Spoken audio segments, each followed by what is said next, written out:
The castle is shaking itself apart. Stone booms overhead as another curse hits the ramparts. Shattered glass rains through the great hall. Children screamed minutes ago. Now most of them only stare, white-faced, pressed against overturned tables and burning banners, while spells carve the air into jagged light. And in the centre of it all, Albus Dumbledore is not dead. He stands on the flagstones before the teacher's table, both hands steady on his wand. No blackened skin. No withered fingers curled against his chest. Only precise, relentless motion as he meets Lord Voldemort's fury head-on, blue robes scorched and swirling in the storm of spellfire. Green jets of the killing curse slam against a spinning shield of molten gold. Red, violet, sickly yellow collide and shriek. The enchanted ceiling has shattered. Through the torn illusion of stars, real thunder growls over the turrets. This is not the Ministry Atrium duel. This is Hogwarts, under siege, the night everything changed. What if the most dangerous decision Dumbledore ever made never happened? What if the headmaster who walked into that ruined Gaunt shack, fingers trembling over a cracked black stone, had made one different choice? What if the ring that should have cut through the grief like a knife had never touched his skin at all? Voldemort advances, eyes burning, robes whipping in the heat of their own magic. His voice is almost lost beneath the roaring spells. "You should be dead, old man." Dumbledore's answer is not a quip. It is a spell that turns the floor between them to jagged ice that sends shards spearing up, forcing Voldemort back, buying 3 terrified Hufflepuffs enough time to crawl behind the staff table. Harry feels it from where he crouches near the doors, chest heaving, wand clutched so hard his fingers ache. The sheer weight of power Dumbledore is no longer hiding. In another story, this moment is impossible. In canon by this war, Dumbledore's right hand is a ruin, blackened and deadened by the curse in Marvolo Gaunt's ring. He raises that hand against the inferi in the cave, skin charred, strength draining, every spell a race against a deadline already written into his bones. His death is scheduled. His war is planned around the hour he will fall. Not here. Here, both hands move with surgical precision. Wand arcs clean, no tremor, no decay. There is no slow poison climbing his arm. No private agreement with Severus Snape to die on a tower. No fixed date circled in his mind as the end of his story. This is a world where Dumbledore never slipped Marvolo Gaunt's ring onto his finger, where the resurrection stone's promise of family and forgiveness never closed his eyes, where the curse never sank its teeth into him, and the war was not forced into a single desperate year. A jet of emerald light tears across the hall. Voldemort's killing curse, aimed straight at Dumbledore's heart. Time seems to lurch. Every student, every teacher, every Death Eater watches that spell cross the space between them. For one suspended heartbeat, even the castle holds its breath. Dumbledore's wand flashes. The curse hits a shield of blinding white and ricochets, slamming into the far wall in a spray of pulverized stone. The image hangs there, the old wizard unbowed, robes snapping in the shockwave, eyes fierce and utterly alive. Freeze there, hold on the unblackened hand, the unbroken man, the war that has already gone off the rails. Because to understand how we reach to Hogwarts where Dumbledore stands in the Great Hall dueling Voldemort himself, we have to rewind. Back to a ring on a table in a ruined shack. Back to one temptation refused. One choice that rewrote the war. This is that story. What if the ring stayed on the table? The shack is frozen in dust and ruin. The ring sits on the table where he placed it. Dull gold, black stone, humming with a spell that feels older than the war itself. Albus Dumbledore stared at it, at the crack in the stone, at the faint, poisonous pull of it. The resurrection stone, the last hallow he has never held, the one thing that could let him hear the voices he has spent a lifetime burying in silence. In canon, this is the moment he fails. Fingers close. The ring slides on. The curse bites. A death sentence, sealed in less than a heartbeat. But what if the most consequential decision of his life goes differently? What if, this time, he does not move? What if the night everything changed? Simply doesn't. He breathes. He remembers Ariana screaming, Grindelwald laughing. His own pride, his own hunger. That old, corrosive dream of mastering death instead of serving life. And in this story, discipline cuts through the grief like a knife. His hand drops, his wand rises. The spell he casts is not to claim, but to destroy. The Horcrux in Marvolo Gaunt's ring dies screaming in a burst of cracked gold and sickly smoke. The stone clatters to the tabletop, inert to the eye, still thrumming to his heart. He does not touch it. He locks it away. He walks out with both hands whole and the war already altered. No cursed hand. No blackened flesh creeping toward his heart. No fixed deadline measured in Snape's potions and quiet, terrified glances. No forced bargain on a windswept hilltop where a tired old man asks a bitter spy to become his executioner. If there is no curse, there is no plan for Snape to kill him. No unbreakable vow hanging over Draco's head like a guillotine. No stage sacrifice on the Astronomy Tower. No green spell blasting a body from the battlements while Harry watches, paralyzed and alone. And if there is no dying general racing the clock, what else changes? Does Harry still have to walk into the forest to die? Does a boy still have to stand in the dark, convinced he is nothing but a weapon that must be broken to end the war? Canon Harry is isolated by design, underinformed, fed fragments of truth by a man who is running out of time and trying to atone before he is dead. Every conversation is a calculation. Every withheld fact is a desperate bet that there will be another year, another lesson, another chance. In this timeline, there is time. A long-lived Dumbledore can afford honesty. He can sit with Harry in that office and say the word Horcrux before the boy turns 16. He can explain the prophecy without flinching. He can train Harry not only to survive, but to command. Occlumency taught properly. Duels practiced until spell and shield are instinct.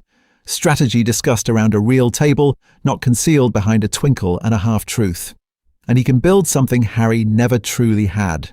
A chosen family forged for war. A Dumbledore who masters his greatest temptation can finally do what he always feared to do. Use power without being consumed by it. He can weave the Order of the Phoenix into a formidable network around Harry, not a scattered band reacting to disaster. Remus, McGonagall, the Weasleys, even Snape if he can be won, drawn into a coordinated resistance instead of a series of last stands. The story stops being about a lonely boy marching toward martyrdom. It becomes a story about power shared, about a mentor who lives long enough to see his student become an equal, about a war fought by a family that chooses each other and refuses to accept that sacrifice is the only path to victory. The ring stays on the table. The curse never starts. And the entire shape of the coming years bends around that one silent choice. So what does a slower, more careful war actually look like when Dumbledore is still on the board? To answer that, we have to walk back into Hogwarts and watch how he begins to move his pieces, rewinding the timeline, from Godric's Hollow to a hidden shack. To answer that, we have to leave the castle. Summer.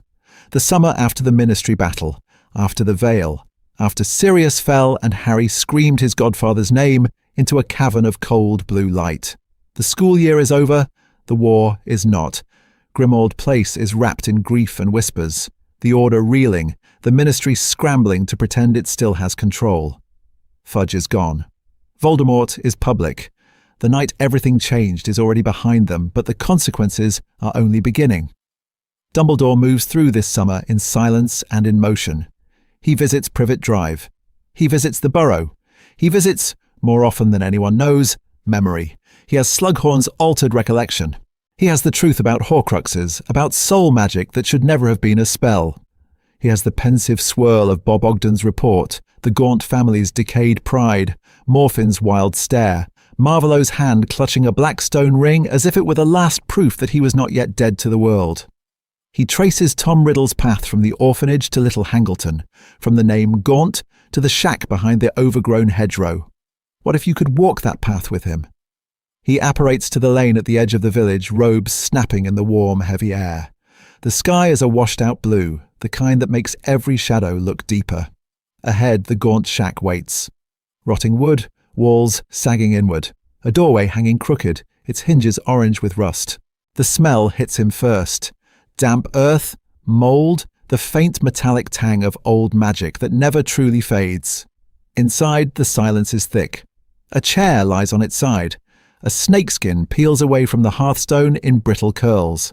Dust motes drift through a shaft of light, turning the air into something almost tangible. And on a cracked stone table in the center of the room, it rests. The ring. Black, heavy, glinting in the gloom. The crest carved into its face is worn, but not to Dumbledore's eyes. To him it is painfully clear. The Hallows symbol, the circle, the line, the triangle that haunted children's tales and his own boyhood dreams. A trap laid decades ago, not just for any intruder, but for the one wizard Tom Riddle knew would understand exactly what he had fused his soul to. For a moment, canon holds. This is that story, and our story, balanced on the same breath. Dumbledore stares at the ring and feels the past rise. Ariana on the floor. His mother's stillness. Aberforth's accusations that cut through the grief like a knife. The resurrection stone. The promise that the dead might speak, might forgive, might stay. He knows it is a Horcrux. He knows it is cursed. He knows with the cold clarity of a man who has spent a lifetime fearing his own power that touching it is the worst possible choice he could make. His hand lifts anyway. Fingers tremble above the stone, inches from the band, his blue eyes full of ghosts. Freeze there, because this is the last frame where the books and this what-if are the same. The last instant before contact, before curse, before deadline. In one world, his fingers close and the poison begins. In ours, the air between skin and gold becomes the fault line where history breaks. So what happens when the hand of the greatest wizard alive never blackens at all? The temptation that fails. Dumbledore's second chance. His hand hangs there, inches from the ring, from the stone, from the past. Albus Dumbledore stared at the blackened gold on the cracked wooden table, and the world narrowed to a circle of metal and memory. Ariana on the floor, eyes unfocused. Aberforth screaming at him, fists shaking. Grindelwald turning away, wand raised, promise of a new war burning in his smile. The old fantasy rose in him, hot and poisonous. One spell, one touch. One Hallows-born mercy to cut through the grief like a knife. What if I could see them? The thought wasn't words so much as ache. What if I could ask her who cast that spell? What if I could say, I'm sorry, and have it matter? His fingers twitched. In canon, they close. In that other story, impulse wins. Here, something else moves first. His own voice. In his head, sharp and cold. You have been given extraordinary power once before, Albus. You know where that story ends. The Elder Wand weighed in his grip. A reminder and a warning. The Deathly Hallows. The boy who had drawn them in a childish triangle, circle, line. The man who had chased them and found only graves. Power, he said aloud, and the word tasted like ash.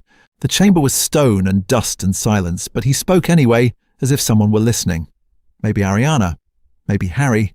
Maybe the part of himself he had spent decades trying to bury. You foolish old man. You know exactly what that is. He stared at the ring, at the faint symbol carved in the stone, circle in triangle, the resurrection stone. Not a myth, not a children's tale, real. Here, close enough that he could feel his heart beating against it. It would show them to you, he whispered. Your mother, your sister, the dead you made. It would give you precisely what you crave. His hand shook and he forced it down, fingers curling against his own robes instead of the cursed gold. And that is why you must not wear it. The admission landed in his chest with the weight of a verdict. This is that story. The one where the great Albus Dumbledore finally believes his own lectures about temptation. Slowly, deliberately, he drew his wand. Not to reach, to push away. Axio glass, he murmured, and a thick crystal case slid from his carpet bag, clinking onto the table. He did not touch the ring. Not once. The gold rose under the pull of his spell, suspended between him and everything he'd ever wanted to undo. He could almost see Ariana's outline in the air behind it, fragile and waiting. I'm so sorry, he said, voice cracking. But not this way. He guided the ring into the case. The lid snapped shut with a clean, final sound that felt louder than any scream. His wand moved again, faster now, as if speed could drown out longing. Containment charms, wards for cursed artifacts, layers upon layers, the sort he used for Horcruxes, not heirlooms, not personal relics. Bound, he intoned, sealed. You are a weapon, not a wish. Magic thrummed through the room, the air bright and sharp. The ring sat inert behind crystal and spellwork, a dead thing trying to remember it had once promised life. Dumbledore sagged back, suddenly old, suddenly young, utterly emptied. His hand, whole, unblackened, closed around his wand instead of the stone. Not this time, he said, barely louder than a breath. In another world, the night everything changed is marked by a curse in his veins. In this one, it's marked by restraint. He did not know he had just saved his own life. He did know one other thing, and it chilled him more than any curse. If he had refused the stone, what else in this war was he now free to do? Breaking the curse without bearing it. He moved, not away from the ring but around it. The tabletop became a battlefield. Wand in hand, Dumbledore began treating Marvolo Gaunt's ring, not as a relic, not as a promise, but as an enemy fortification. This is that story. Layer by layer, he tested it. A murmured hominum revelio, to be certain, no hidden guardian lingered. A shimmering web of detection charms, tracing the curses that coiled around the band like barbed wire. Every spell confirmed the same brutal truth. The danger lay in wearing it. The magic waited for skin. He stared at the ring in the spreading silence, grief pressing at the edges of his concentration. What if he had been this cautious with Ariana? With Grindelwald? The thought cut through the grief like a knife, and he forced it aside. There was work to do. He conjured a glass bell jar around the ring without touching it, then levitated the entire thing onto a slab of bare stone he transfigured from the floor. An altar, but not for worship, for execution. His wards thickened. Anti-explosive barriers, flame-retardant charms, a containment field that would hold even a basilisk's death throes. He spoke the incantations softly, each one a deliberate choice to live, to fight this war on his own terms. Only then did he call for the weapon that could end it. The sword of Gryffindor did not appear in a blaze of glory. It slid from the sorting hat in his office with a quiet ring of metal, as if the castle itself understood the need for silence. Dumbledore carried it back to the ring chamber, both hands steady, the goblin-wrought blade still faintly stained by the memory of basilisk venom. The sword had absorbed that venom in the Chamber of Secrets. It would answer the same call now. He set the tip against the golden band inside the glass. No skin, no contact, only steel and spellwork. For a heartbeat, he hesitated. The resurrection stone sat there, a dull black eye, promising answers, promising voices, promising the night everything changed back again. He drove the sword down. The reaction was instant, and the glass shattered outward, stopped mid-air by his wards. The ring screamed, not with sound alone, but with a psychic tearing that made his teeth ache. Black smoke exploded from the cracked band, twisting upward into a column of shadow. Voldemort's face flickered in it, eyes red, mouth open in a soundless howl, as if the Horcrux had been caught mid-breath and strangled. Dumbledore did not flinch. He pressed the blade deeper, forcing basilisk venom-charged steel through cursed gold, through the fragment of soul buried inside. The smoke convulsed, then imploded, leaving the room abruptly, horribly quiet. Dead quiet. On the stone altar the ring lay in pieces. The band was ruined, warped and blackened, its magic gone. But the resurrection stone itself had rolled free, scorched at the edges yet untouched by the corruption that had nested around it. It was a hallow again, not a Horcrux, and crucially the curse had never found a conduit. It had been anchored to the act of wearing, to flesh and blood, to a finger sliding through gold. Through glass, through stone, through a sword, it had nowhere to go. No skin, no sacrifice, no slow, inevitable death. Dumbledore straightened, breathing hard, his hand unmarked. No blackened skin, no spreading rot, no hidden deadline counting down the rest of his choices. He stared at the freed stone and the shattered band, understanding exactly what he had just done. One piece of Voldemort was gone from the board, and for the first time in years Albus Dumbledore had won a victory without paying for it in his own blood. If he could do this without dying, what else might he dare to change? A war, Without a deadline, redesigning Dumbledore's grand plan. The silence after the ring's destruction is sharp enough to cut through the grief like a knife. No curse creeping up his arm, no invisible clock starting to tick. Dumbledore lowers his wand, breath ragged, and for the first time in years, the war does not feel like a corridor narrowing toward his own death. It feels open. Dangerous, yes, but open. In canon, that blackened hand was a deadline. 12 months to find a cave, stage a murder, and turn a boy into a weapon before the spell reached his heart. Here, without that poison burning through him, the most immediate shift is brutal in its simplicity. He doesn't have to rush. He can afford to be methodical. He can afford to be wrong once or twice and still be alive to correct it. So he sits in his office long after midnight, maps spread over the desk, memories swirling in the pensive. Tom Riddle's orphanage, the Gaunt shack, Hogwarts itself, the Albanian forests where a wraith once hid, every rumour of a treasured object, every whispered story of something that screamed with power when touched. Instead of cramming every Horcrux lead into Harry's 6th year, Dumbledore starts sketching a multi-year campaign. Not a desperate sprint, a siege. What if the hunt for the locket becomes a carefully planned operation involving Moody, Shacklebolt, and a quietly bribed goblin instead of a single suicidal boat ride with a schoolboy? What if the diadem is not a last-minute revelation in a burning room of requirement, but the result of 2 years of patient observation of Draco, of the vanishing cabinets, of the castle's old magic itself? Freed from the pressure of dying soon, his choices with people change too. The old instinct to hoard information is still there, but it no longer has teeth. He doesn't need to compress a lifetime of secrets into one final year. He can tell Harry about Horcruxes at 15, then again at 16, then again at 17. Each conversation less cryptic, more direct. He can bring Sirius and Remus into the inner circle and say the word Horcrux out loud without flinching.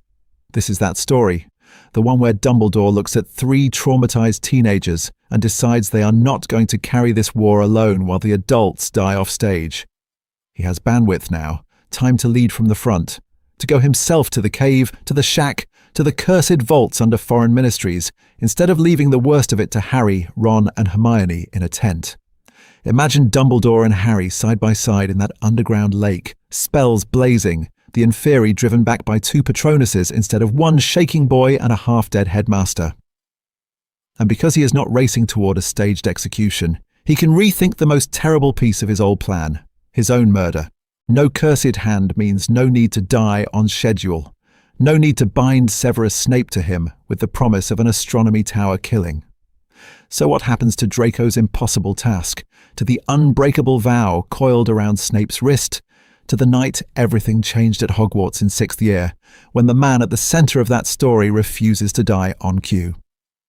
Snape's vow, Draco's task, a plot that no longer fits. Spinner's End is thick with smoke and whispered oaths. The street is dead, the house colder than the rain outside, and Severus Snape is about to make the worst choice of his life. Narcissa's hands shake. Bellatrix's eyes gleam. The words of the unbreakable vow curl through the air like a spell gone wrong. Protect Draco, watch over him, and if Draco fails, complete his task. Kill Albus Dumbledore. In canon, this is the night everything changed for Snape, the night his death sentence and Dumbledore's became the same story. But what if, in this world, that invisible clock over Dumbledore's head isn't ticking down?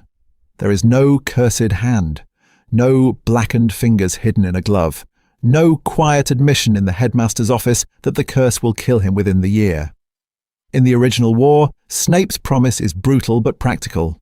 Dumbledore is dying anyway, so his murder becomes a controlled fall, a sacrifice to save Draco and secure Voldemort's trust. Here, that logic is gone. The vow doesn't dovetail with a terminal curse. It hangs over Snape as a pure, untempered threat, because if Draco fails and Snape does not strike the killing blow, Snape himself dies. Magic will see to that. The vow will cut through the grief like a knife. When Dumbledore learns of it, he still does, through careful watching and harder questions. It does not slide neatly into a grand design for his own staged death. It lands on him like a new kind of grief. Snape, bound to murder him. Draco, ordered to attempt it. Voldemort, turning children into weapons and oaths into shackles. And Dumbledore, very much planning to live, suddenly realizes that his survival now endangers the spy he trusts most. So his response changes, radically. He cannot simply wait on the Astronomy Tower and let the story play out. He has to treat Draco's mission as an active front in the war, not the scaffold for his exit. We see him watching Draco more closely, not with the sad resignation of a man who has already accepted his own death, but with the sharp, relentless attention of someone determined to pull a boy back from the edge.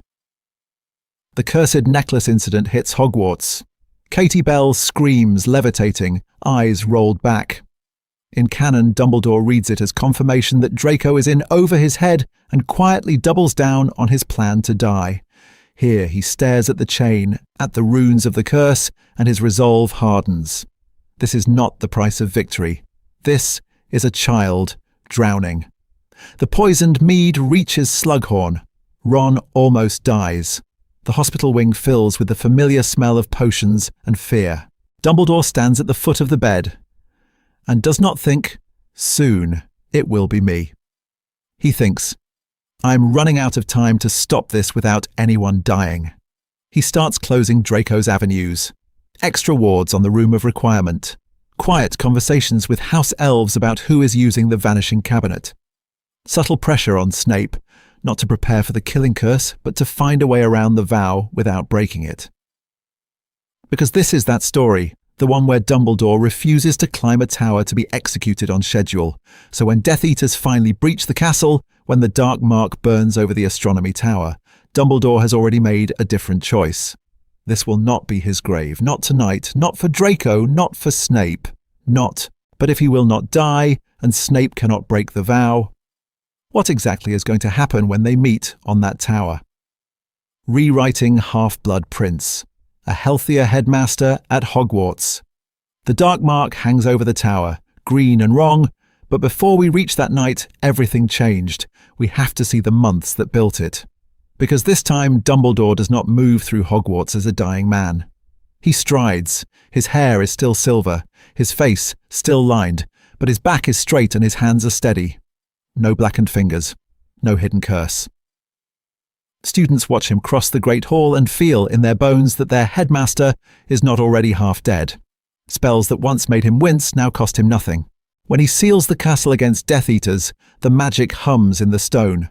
When he duels practice dummies in the defense classroom for a demonstration, wand flicking in precise arcs, there is no tremor. Harry stares, remembering the frail man from another story, and knows this war is playing out under different rules. Their private lessons change first. In the pensive lit office, it is not a frantic data dump from a man racing a curse. It is curriculum, structure, choice. Dumbledore lays it out plainly. Tom Riddle's history, the ring, the diary, the locket they still need to find. Not one mad dash, but a campaign. Multi-stage, long-term. What if we treat this not as a single quest, Dumbledore says, but as a series of battles in a longer war? You will not face him alone, Harry. Not yet. Not ever, if I can help it. Pattern interrupt. He opens a drawer, takes out the ring.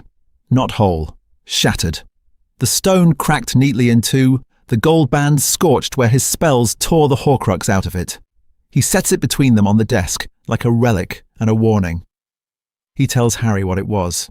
A Gaunt heirloom. A Horcrux.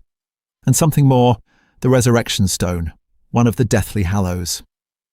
He admits, quietly, eyes on the broken stone, that he wanted to see his dead sister, his parents. That temptation almost cut through the grief like a knife. In another world, he would have slipped it on and paid for that moment with his life. In this one, he didn't. This is that story. So he uses the ring as a lesson. On power. On artifacts that promise to mend grief and only deepen it. On how even he is not safe from the pull of what if. By the time they stand on that rock above the Inferi Lake, Harry is not following a half-crippled general to his final stand. He is moving with a commander at full strength.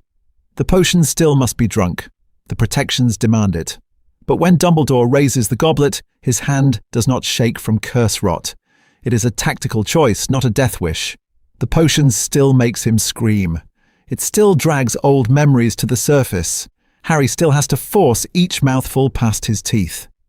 Yet when the Inferi surge and the firestorm erupts, Dumbledore's magic is brutal, controlled, unbroken.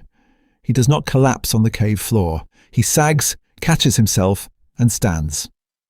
Apparition back to Hogsmeade leaves him winded, leaning on Harry's arm, but his eyes are clear, his wand already in his hand. The dark mark burns above the castle, a promise of slaughter. This time Dumbledore straightens, draws breath, and steps forward. He is not walking to his execution. He is walking into a fight. The Astronomy Tower standoff that never becomes an execution. The tower is open and full of wind, stone underfoot, the dark mark burning overhead, and this is the night everything changed, but not the way the war remembers it. Harry stands under the invisibility cloak, heart pounding, breath shallow. Dumbledore's hand rests briefly on his shoulder in the dark, steady and strong, not shaking, not blackened, not dying by inches from a cursed ring he never put on. What if the most powerful wizard alive walks into this trap without a death sentence already ticking in his veins? They rise. The chill bites. The door bursts open. Draco Malfoy stands there, wand raised, fingers trembling. "Expelliarmus!" he screams, voice cracking. The Elder Wand flies from Dumbledore's hand. It arcs through the air, slow as a falling star. Dumbledore does not crumple. He does not sag against the battlements, hollowed out by poison and time. He straightens. Empty hands, clear eyes. He stares at Draco with a focus that could cut through the grief like a knife. "Good evening, Draco," he says quietly. He lets the boy see it.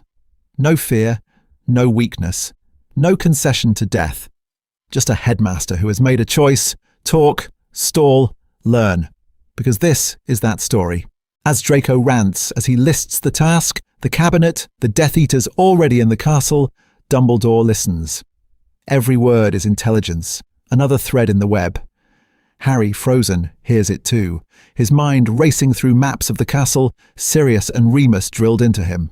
Dumbledore's fingers twitch against the stone, casual, almost bored. Silent spells coil in the air, wandless, invisible. A soft binding charm, feather light, settles around Draco's wand arm. Not yet triggered. Waiting. Then the others arrive. The door slams back. Greyback. Alecto. Amicus. High, cruel laughter knifes through the night. In canon, this is where Dumbledore is cornered prey, buying Harry's escape with his own life. Here, the pretense snaps. Dumbledore moves. His hand flicks. Empty. Magic slams tight around Draco's wrist, yanking his wand hand to his chest, locking elbow and fingers. Another gesture, and a shockwave of raw force hammers through the tower. Death Eaters hit stone, gasping, wands skittering across the floor. A translucent shield blossoms around the battlements, humming, thick as glass. Spells rebound in sparks when Alecto panics and fires. Dumbledore does not look like a man about to die. He looks like the war's apex predator, finally done pretending to be frail. "Enough," he says, and the word drops into the sudden silence like a spell. Footsteps on the stairs. Severus Snape appears in the doorway, black robes billowing, eyes taking in everything in a heartbeat. Draco bound but breathing, Death Eaters sprawled, Dumbledore unarmed but terrifyingly composed. The mark on his arm burns. The memory of Narcissa's white face and the unbreakable vow presses against his ribs. Draco's task is incomplete. Voldemort expects a dead headmaster on the stones. The magic of the vow coils, invisible, a noose tightening with each second Dumbledore refuses to fall. Dumbledore turns. Their gazes lock across the tower. Years of secrets, years of guilt. A promise made in a shabby sitting room now crashing against a future that refuses to follow the script. What happens when the man you swore to kill refuses to offer his throat? The wind roars. Harry cannot move. The Death Eaters dare not. Dumbledore takes a single step towards Snape, shield humming, eyes bright. "Severus," he says, voice low. "We must make a different choice." The vow snarls in the dark. Will Snape raise his wand, or will Dumbledore find a way to break a magic that was meant to be unbreakable? Outwitting an unbreakable vow, Dumbledore and Snape's new bargain. The wind howls around the tower, but inside the circle of wands there is a different storm. Not the war outside Hogwarts, the war inside one man's chest. Snape's hand trembles, wand raised. His mind moves faster than the lightning above them. If he does nothing, the unbreakable vow will seize his heart, crush his lungs, leave him dead at Dumbledore's feet. If he kills Dumbledore, he destroys the only general who knows the full Horcrux map, the only man who has seen past Voldemort's arrogance to the ring, the diary, the locket, the snake. Choice. Death either way. Unless. Dumbledore's eyes are on him. Calm, sharp, infuriatingly alive. This is the man who never put on Marvolo Gaunt's ring, who destroyed the Horcrux without touching the resurrection stone, who refused the one temptation that would have shown him his family. The night everything changed was not a tower, but a cottage with a cracked ring on a table and an old wizard walking away. Severus, Dumbledore repeats, voice barely above the wind. We must make a different choice. Snape's throat is dry. The vow, he whispers, so low only Dumbledore can hear. It requires that I finish the task, that I protect Draco, that I kill you. The word lands between them like a fallen body. Dumbledore's gaze flickers, fast, toward Draco's white face, then back. The task, he says clearly for the Death Eaters to hear, must be ended tonight. Then quieter, threaded with meaning, there are many ways to end a task, Severus. Many ways to be beyond Draco's reach. Pattern interrupt. Snape blinks. Beyond Draco's reach. Not dead. Removed. The vow coils tighter around his magic, sensing delay. It wants a conclusion, a line crossed. What if the line is not death but disappearance? What if the story the magic accepts is not the truth, but the appearance of it? Dumbledore straightens, lifting his wand, but not in defense. You must make it convincing, he breathes, so soft it is almost swallowed by the wind. A spell that looks like death. A fall no boy could survive. Trust me, Severus. This is that story. Snape's mind snaps into focus. He knows the magic. A modified body bind laced with a deep stasis charm. A concealment that bends sight and memory at the edges. Old, obscure magic that borders on the Hallows legends. A spell to pull a man out of the world without killing him. He raises his wand higher. The Death Eaters stare, hungry for blood. The vow screams in his veins. Avada Kedavra!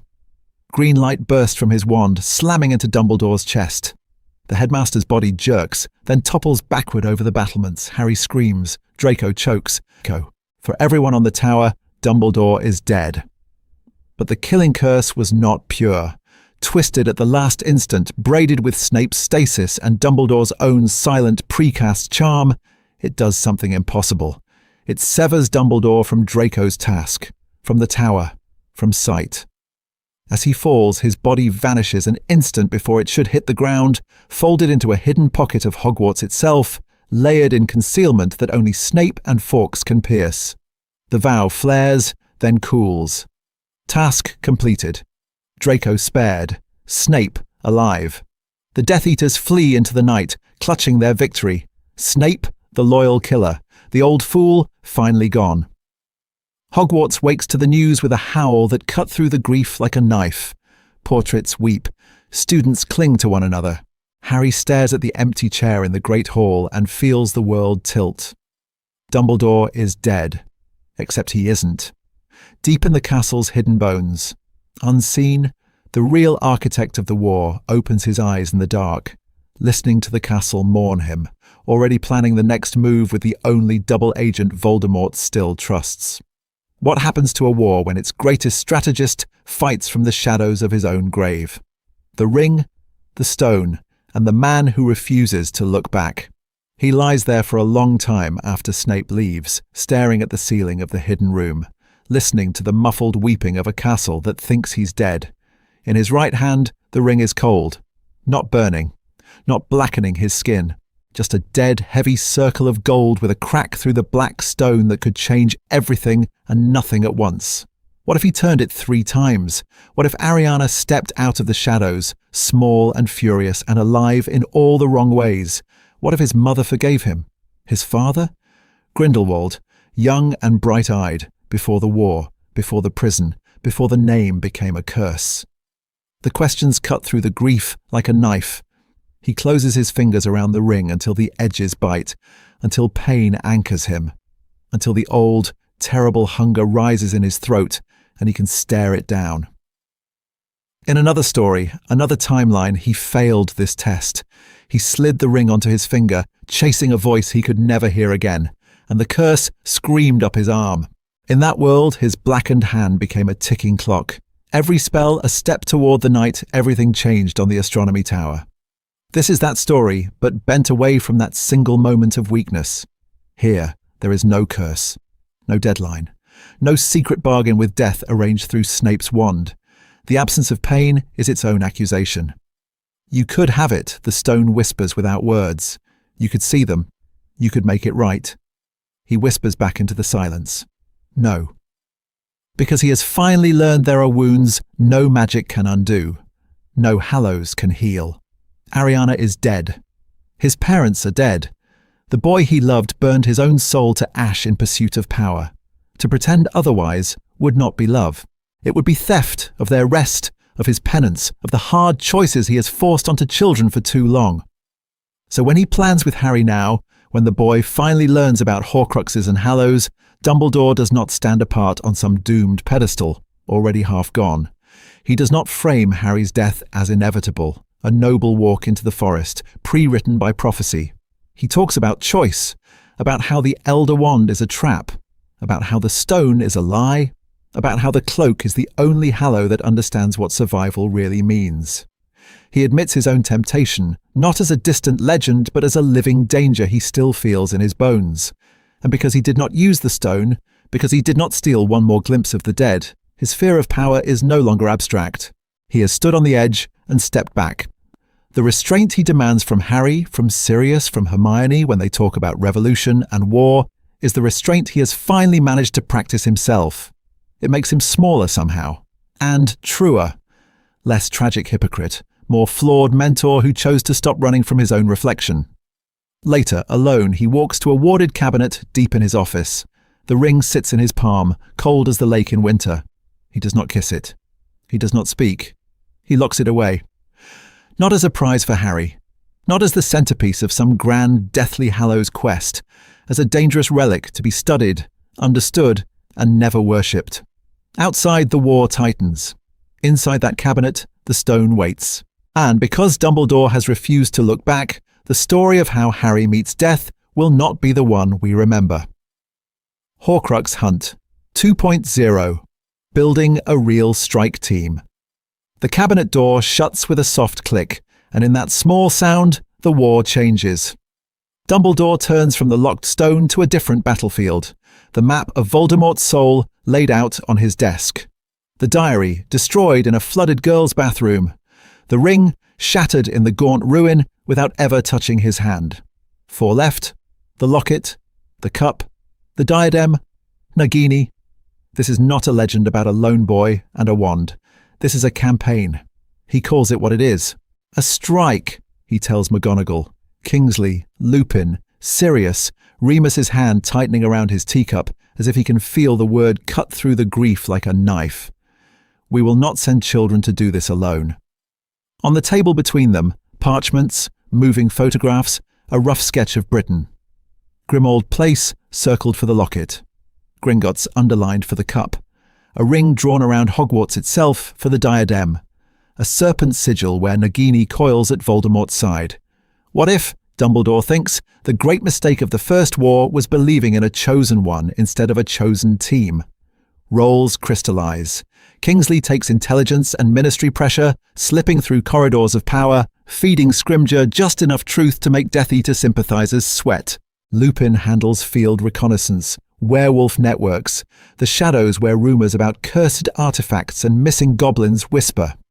McGonagall becomes the shield at Hogwarts, eyes on Draco, on the room of requirement, on every unexplained shift in the castle's breathing. Dumbledore keeps the most lethal tasks for himself. The cave where the locket waits.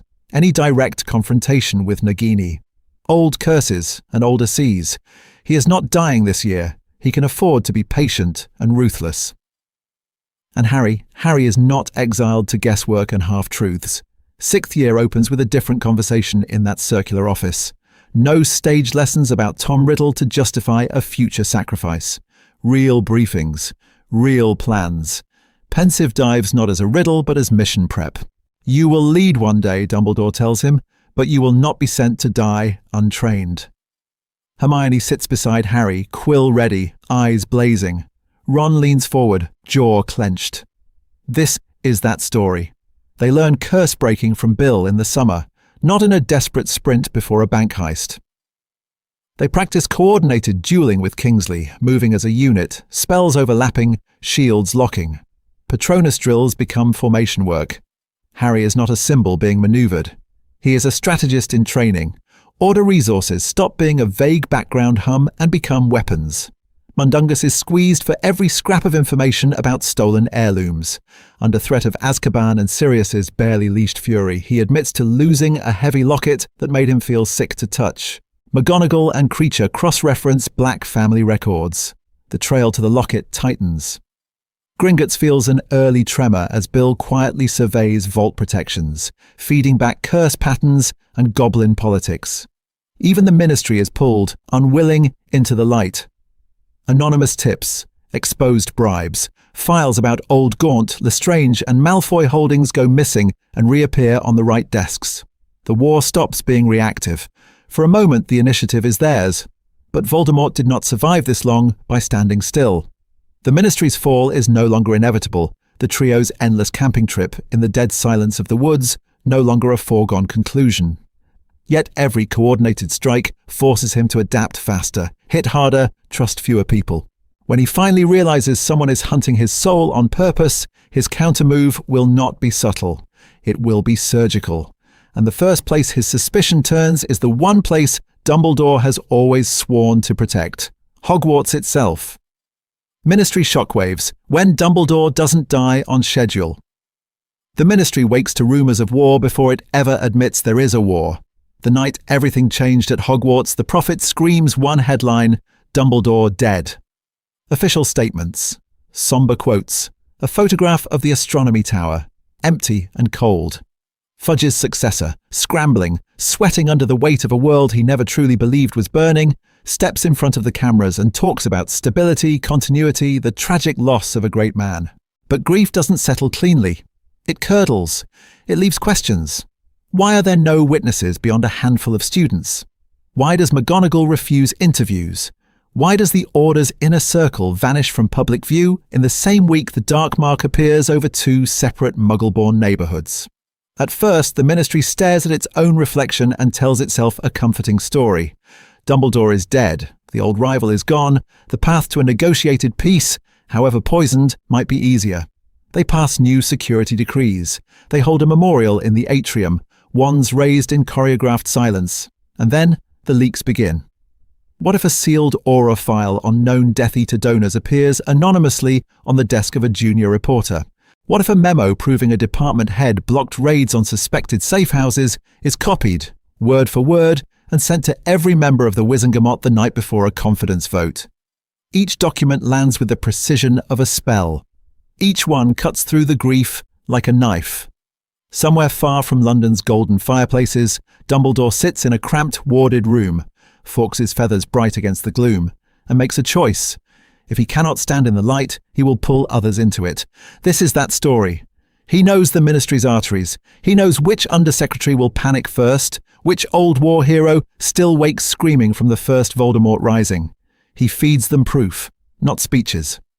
A pensive memory of a masked meeting. A ledger of galleons funneled to cultural foundations that are really recruitment fronts. Each revelation forces the Ministry to act or be exposed as complicit. So the takeover does not come in one terrible night. No swift coup with green light in the atrium. It comes in pushes and pulls. A law here, a purge there, met by investigations that won't quite die, by aura squads that quietly refuse to follow certain orders. Pockets of resistance form not in chaos but in patterns. Linked flu calls, synchronized raids, safe houses that shift according to a mind that understands every corridor of power. On the streets, the story changes. In canon, Dumbledore's fall is the moment hope feels truly dead. Here, whispers spread instead. A phoenix seen over a raid that should have failed.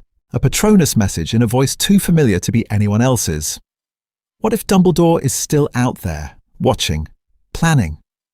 The rumour becomes a spell of its own, something people hold in their hands when the curfews close and the wireless goes to static. Voldemort feels it. The resistance that will not break. The pattern that is not Harry's. If the old man is still alive, if the night everything changed on that tower was a lie, then the war's centre of gravity shifts. Does he keep hunting the boy who lived, or turn his full attention back to the only wizard who ever truly frightened him? And if Voldemort chooses Dumbledore as his primary prey, what does that do to the path Harry thought he had to walk into the forest alone? Voldemort adjusts. A dark lord who fears one wizard.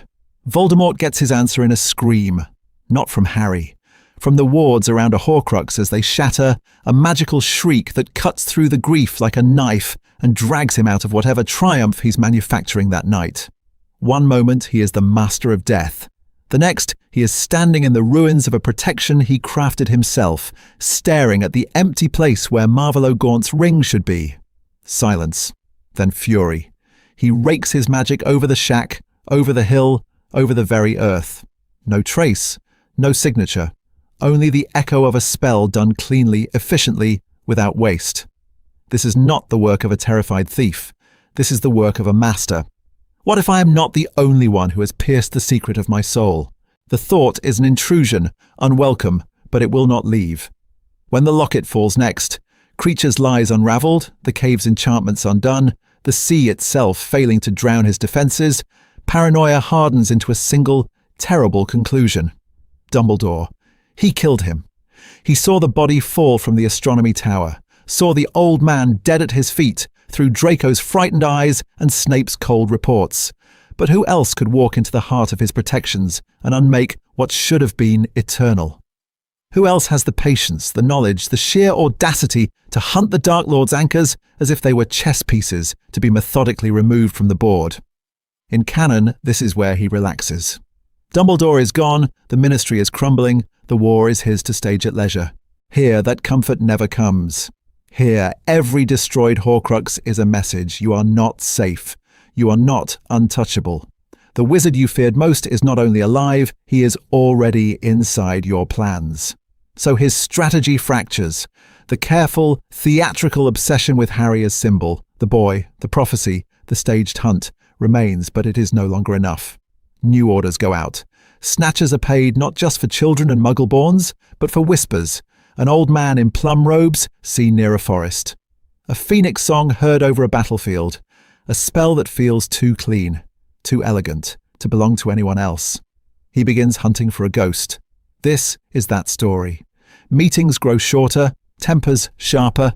He moves faster than he planned. Take the ministry now, not next year. Break Hogwarts sooner, not when every piece is in place.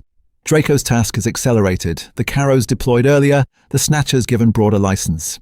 Every delay is another night for Dumbledore to strike at something he cannot afford to lose. And under all of it, the thing he swore he had killed in himself as a boy. Fear. He tells his followers he fears no one. He tells himself the same. But in the long hours when even Nagini's presence cannot steady him, he remembers a younger self, staring into blue eyes that did not flinch, remembers spells turned aside, remembers being outthought, outmaneuvered, outweighted. What if Dumbledore is not playing for Harry's soul this time, but for Voldemort's extinction? That fear makes him more dangerous. He lashes out quicker, kills on smaller provocations, tears through safe houses and villages because any of them might hide that infuriating man. But it also makes him careless. He leaves traces. He overextends his forces. He trusts the wrong reports because they promise what he most wants. Proof that Dumbledore is finally, truly dead.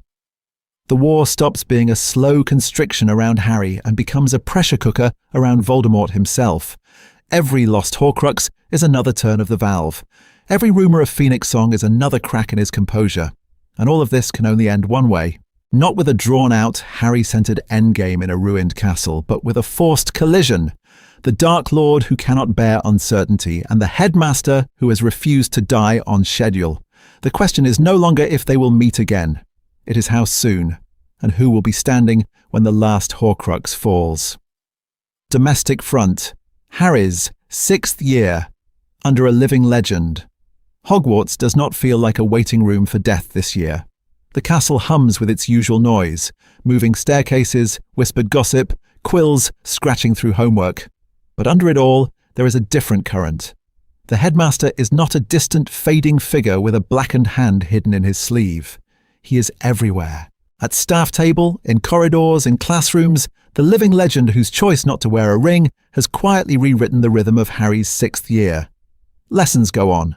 Slughorn still preens in potions. Snape still prowls through defence.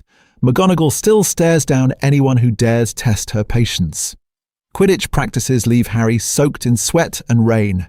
Gryffindor Tower still screams when they win and goes silent when they lose. But the war presses closer, and instead of standing alone at the window with his grief, Harry now knows he can climb a moving staircase and knock on a certain gargoyle. Dumbledore makes time. Not only for pensive dives into Voldemort's past, but for the raw, unpolished pieces of Harry's present. There are evenings where the stone office is dim, Fawkes dozing, and no memories wait in crystal vials. Only tea and an old man who does not pretend Sirius's death was a lesson Harry should have learned more cleanly. "Grief is not a punishment, Harry," Dumbledore says once, voice low. "It is proof that love was real. The war will try to turn that grief into a weapon. We will not let it." The words cut through the grief like a knife. Not to wound, but to open a space where Harry can finally say it, that he is furious, that he is tired of being the chosen one, that he is afraid he will get everyone he loves killed. And Dumbledore does not answer with prophecy carved in stone. He answers with what if. What if destiny is not a sentence but a shared burden, he asks. What if every choice we make together shifts how this story ends? That together is the difference. Harry still feels the weight, but it no longer feels dead and solitary. When homework piles up and the prophet screams fresh horrors, he does not reach for the half-blood prince's scribbled shortcuts as his only lifeline. The book is still there, still tempting, its spells sharp and clever. But now it is a tool, not a surrogate mentor. When a spell in the margin feels too dark, he hears Dumbledore's calm, probing questions and closes the cover instead of testing it on a classmate. Snape is the grit in all of this. The hatred between him and Harry hasn't vanished. Occlumency sessions still leave Harry shaking, jaw clenched, the taste of Snape's contempt in his mouth. Yet Dumbledore is relentless. "You must learn to guard your mind," he insists. "Professor Snape is uniquely suited to help you. There are reasons, which I cannot yet fully share, that make his cooperation vital to the war." It is not an answer, not really, but it is more than nothing. Harry watches now when Snape flinches at a mention of Voldemort's inner circle, when a passing comment from Dumbledore makes Snape's expression flicker between anger and something almost like shame. Suspicion doesn't vanish, but trust begins to smoulder at the edges, a slow burn that changes how Harry fights in class, how he listens, how he chooses when to push back and when to hold his tongue. And Dumbledore is not only a strategist in the shadows. He is a presence in the small, ordinary battles that make up a school year. One raw November afternoon, rain hammering the stands, he appears at a Quidditch match without fanfare, blue robes soaked, half-moon spectacles beaded with water. When Harry dives for the snitch, heart in his throat, he knows the headmaster is watching. Not the weapon, but the boy. Another night, Harry rounds a corner to find Malfoy and two Slytherins squaring off against a terrified second-year Hufflepuff. Wands drawn, voices low and dangerous. Before Harry can shout, Dumbledore is there, the air itself seeming to still. "Put your wands away," he says, not loudly, but with a finality that freezes everyone. Malfoy's face drains of colour. The tension breaks, not with a duel, but with detention slips and a quiet, lethal warning that this school will not become a rehearsal ground for Death Eaters. This is that story. Not only of Horcruxes and Hallows, but of a boy whose 6th year is no longer defined by abandonment and a dying mentor. Of a headmaster who chose to live and now must decide how far he will go to keep Harry from walking alone into the dark. Because if Dumbledore is here, fully, when the forest calls, what choice will he let Harry make? The locket heist. Dumbledore, Harry, and a better plan. The plan is drawn on a stormy evening in Grimmauld Place, the house humming with old magic and new war maps. Not three teenagers whispering over a stolen scrap of parchment, but Dumbledore, uncursed and unhurried, tracing routes through the Ministry with the same calm he once used to diagram transfiguration. "First question," he says, blue eyes sharp. "Where is the locket now?" In this timeline, the answer is not guesswork.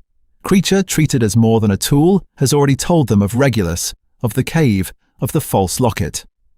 Dumbledore listens to the elf's shaking voice in absolute silence, then makes a choice that will cut through the grief like a knife. He believes him. They track the chain of custody. They follow Mundungus. They find Umbridge. So the target is the Ministry. Not a panicked smash and grab on the run, but a surgical strike. One night, one objective. In and out before Voldemort even realizes this is that story. Dumbledore lays it out at the kitchen table. Harry watches. Hermione takes notes. Sirius and Remus stare at the map, jaws tight. Harry enters under Polyjuice. Dumbledore says, "You have already infiltrated this building once. That experience is not wasted." His voice does not flatter. It weighs. "You will be our inside man. Miss Granger, Mr. Weasley, you will be reserve, close enough to extract him, far enough not to be taken in the same sweep." "And you?" Harry asks. "I," Dumbledore answers, "will be the spell no one expects to see cast in the atrium again." He means it. He spends days gathering intel, sending Order members in shifts under disillusionment, charting patrol patterns, listening to the way fear has changed the echo of footsteps in those corridors. He plants rumours that the Order is planning a raid on a completely different department. He feeds Kingsley and Tonks false hints, knowing they will be overheard by the wrong ears. Every diversion is a shield around the one real strike. What if Harry had seen this side of him in canon? Not just the enigmatic chess master, but the general who explains the board. Here, Dumbledore walks Harry through contingencies, flue lines that might be shut, anti-apparition fields, the likelihood that Voldemort has cursed his own Horcrux bearers without telling them. If he feels it threatened, Dumbledore murmurs, he may come himself. Therefore, we must assume he will. The mission still goes sideways. Umbridge recognizes the underling in front of her faster than they expected. The locket burns at her throat. Harry's scar screams. For a heartbeat, the world narrows to pink cardigan, golden S, and the dead weight of prophecy. In canon, this is where months of camping and paranoia would begin. Here, the atrium explodes in white light as Dumbledore apparates directly into the heart of the Ministry, shattering every ward by sheer force of will. Spells crash. Auras shout. A Patronus stampede thunders down a corridor as Remus and Sirius create a living wall between Harry and the oncoming storm. Harry doesn't just survive it. He watches how Dumbledore moves, how every retreat line has another retreat behind it. He learns that real tactics mean assuming failure and planning 3 doors out. They get the locket. They do not keep it. Back in Grimmauld Place, the Horcrux dies in fiend fire contained by 3 adults who know exactly what they're doing, while Hermione monitors the wards and Harry feels that greasy, whispering presence go dead. It still shakes him. It doesn't break him. And as the smoke clears, one truth settles over the table. Each Horcrux will be a battle the Order wins together, not a private trauma Harry hides in the dark. Which raises a darker question Dumbledore cannot ignore. If they can do this with the locket, how far can they push before Voldemort changes the rules of the war entirely? Pattern break. What if Harry never went camping? Dumbledore stares at the map of Britain, pins marking Horcrux sightings, and feels the question pressing in on all of them. What if Harry never had to disappear into the wilderness? In the original story, this is the point where everything fractures. A wedding attacked, a desperate escape, then months of trees and frost and silence, the world shrinking to the thin canvas of a tent. Harry, Ron and Hermione alone in the woods, clutching a cursed locket and no real plan except keep moving, don't get caught, hope something changes before they do. This is that story until it isn't. Remember what that camping arc really cost. Ron screamed and walked out into the night, choosing fury over trust.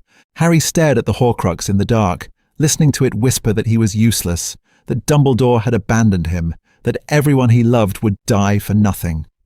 Hermione broke herself holding the pieces together, shoulders shaking as she cast protective spell after protective spell, too exhausted to cry, too stubborn to stop. By the time the silver doe appeared, their hope was thin as smoke, their friendship cracked, their faith in Dumbledore almost dead. Here, the ring never blackened Dumbledore's hand. There is no secret deadline, no headmaster quietly planning his own death on a tower. The Order doesn't vanish into rumour, it organises. Grimmauld Place is not a memory, but a war room. When the trio leave Hogwarts, they don't vanish. They rotate between safe houses. They report in. They argue tactics with adults who actually listen. They still wear the locket, but never for long. Mad Eye snarls that no one goes out alone under its weight. Remus tracks Harry's temper. Hermione's sleepless eyes, Ron's sudden silences with a werewolf's attention to weakness.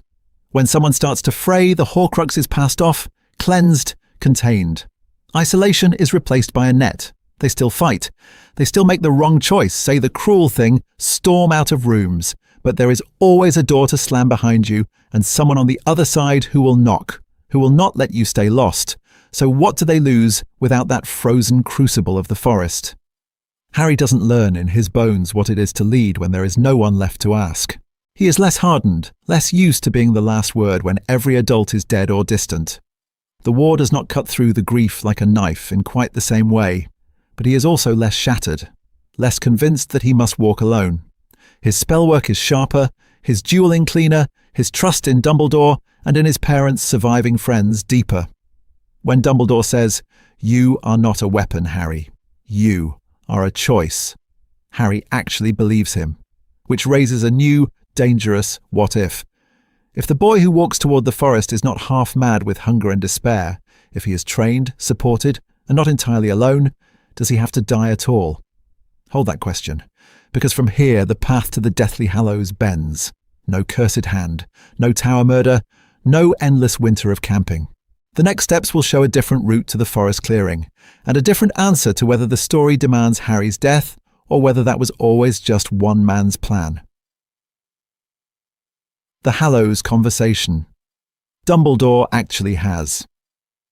So in this timeline, Dumbledore doesn't have a cursed hand and a ticking clock. That means one more thing changes. He has time to tell the truth. The conversation doesn't happen in a hospital wing or a freezing tent. It happens in his office. Warm fire, quiet portraits, the war pressing in from every side.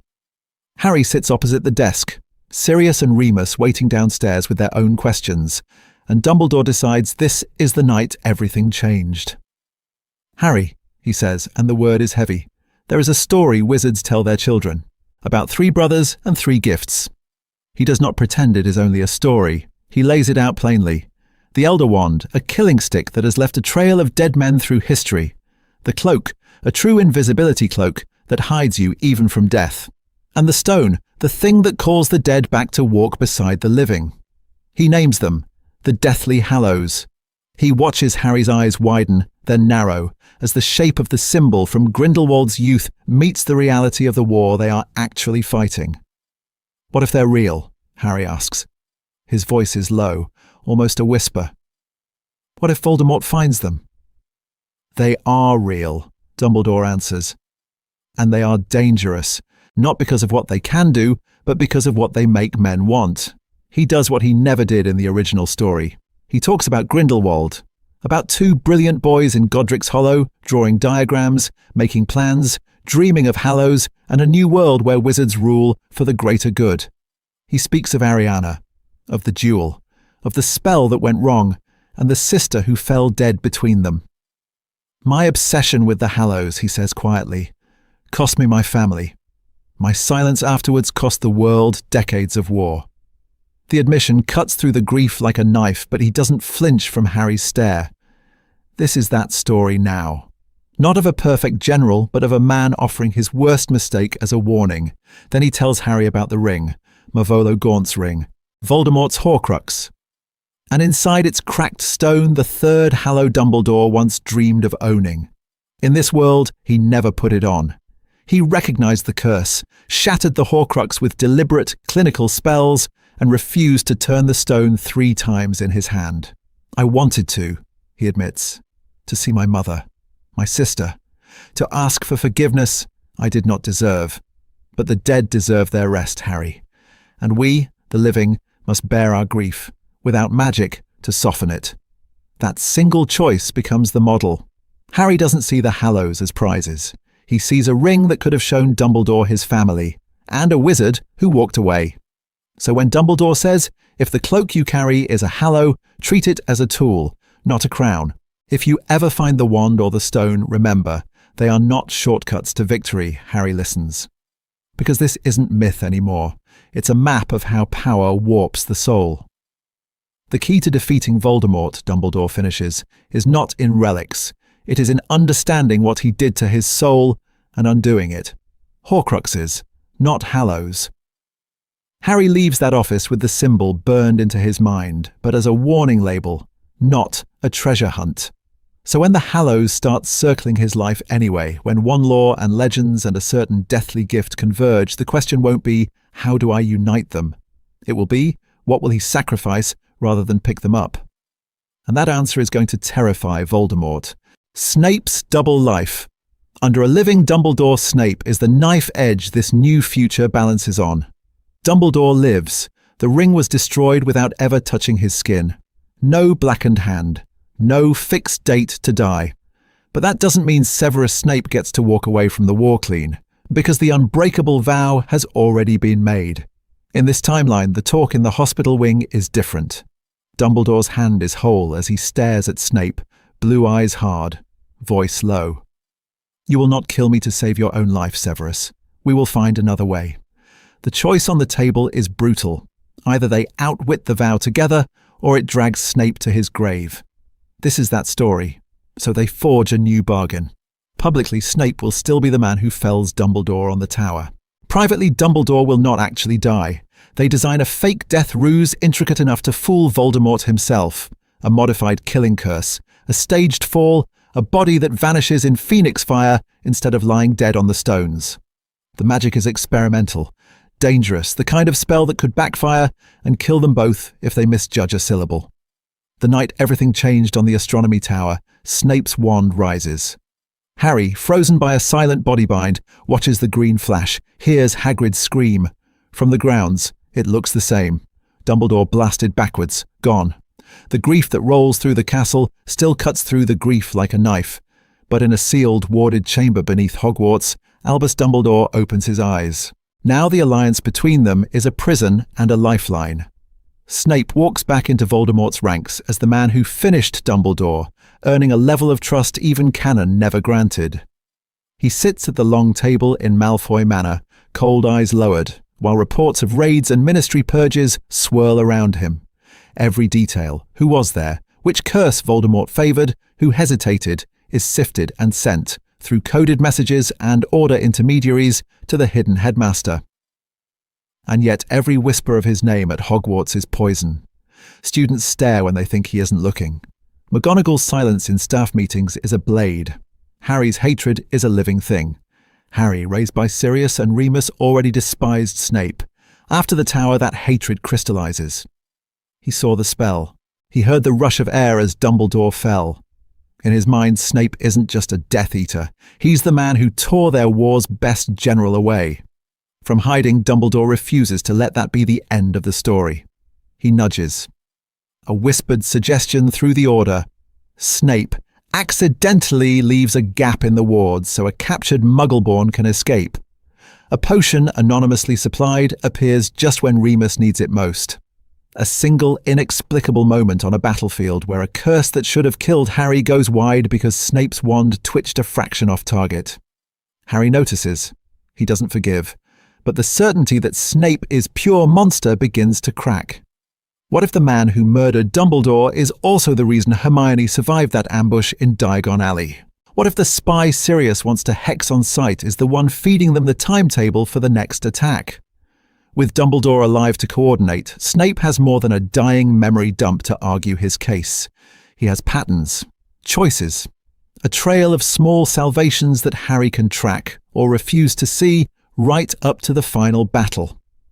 And that raises a darker question. In a war where Snape no longer has to kill Dumbledore to prove his loyalty, does he still have to die at Nagini's fangs to buy Voldemort's last secret with his blood? Or is there a path, however narrow, where the spy walks out of the ruins alive? Draco Malfoy. Saved sooner, changed deeper. Draco Malfoy is the other name hanging over that tower. In canon, he walks up those stairs already half dead, shaking, one slick in his hand, the boy who has been breaking down in bathrooms and corridors all year. Myrtle's bathroom still echoes in his memory. Harry's spell. Blood everywhere. Draco screaming and staring at the ceiling tiles while the world narrowed to red and panic and Snape's frantic countercurse. That was the night everything changed for him, long before the dark mark on his arm had time to fade. What if that boy reached the top of the Astronomy Tower and found a headmaster who was not dying anyway? In this timeline, Dumbledore's hand is whole. No curse, no fixed date circled in his private calendar of death. He is weak from the cave, yes, but not resigned. When Draco disarms him, the Elder Wand flies, but Dumbledore does not stand there waiting for the end he planned. He studies the trembling 17-year-old in front of him and refuses the script. "Draco," he says, voice low, cutting through the grief like a knife. "You do not want to be a killer." Draco's thoughts are a storm. Mother's face white with fear. The Dark Lord's command. The cabinet he repaired with shaking hands while his own reflection mocked him in the room of requirement. He has spent a year on the edge of war and madness, flinching at every sound, jumping at every shadow, watching his own choices close in on him. Here, Dumbledore moves. Slowly, deliberately. He steps away from the battlements, away from the drop, making the space less of an execution ground and more of a room. A room where another choice can exist. He offers terms. Sanctuary for Narcissa, protection for Draco. In exchange, not heroism, not open defiance, just information. Or, if Draco cannot bear that yet, at least neutrality. A promise not to raise his wand for Voldemort. "You're already in grave danger," Dumbledore tells him. "Let me pull you back before the tide takes you." This is that story. Snape arrives to a negotiation, not a death scene. The unbreakable vow still burns under his skin, but Dumbledore is alive, alert, and ruthless in his mercy. Between them, they stage something that will satisfy Voldemort's need for control without handing him Draco's soul. A failed assassination. A narrow escape. A boy who couldn't quite do it, spun as a useful weakness rather than a punishable betrayal. Freed from the weight of having killed Dumbledore, Draco's conscience has room to breathe. The silence in his bed at night is different. He is still marked, still trapped, but he is not a murderer. That absence matters. It gnaws at the stories his father told him about glory and purity. If the Dark Lord is so powerful, why does he need children to do his killing? At Hogwarts, the ripple is subtle but real. A Malfoy who is withdrawn from direct orders, who spends more time staring out at the lake than swaggering through corridors, becomes a crack in Slytherin's certainty. Other students, Theodore Nott, Daphne Greengrass, even a few seventh years with tired eyes, watch him and wonder if there is, in fact, a door out of this war that doesn't end with Azkaban or a grave. By the time the Battle of Hogwarts erupts, Draco stands in a corridor choked with dust and screams and falling stone, wand in his hand, heart hammering. Death Eaters call his name, so do former classmates. In canon, he hesitates and drifts toward Voldemort's side out of habit and fear. Here he remembers a living Dumbledore on the tower, offering him one clean refusal. Draco does not run to stand with Voldemort. He doesn't run to Harry either. Not yet. He plants himself in the space between, lowering his wand when ordered to raise it, letting spells fly past while he refuses, again and again, to say the words that would make him a weapon.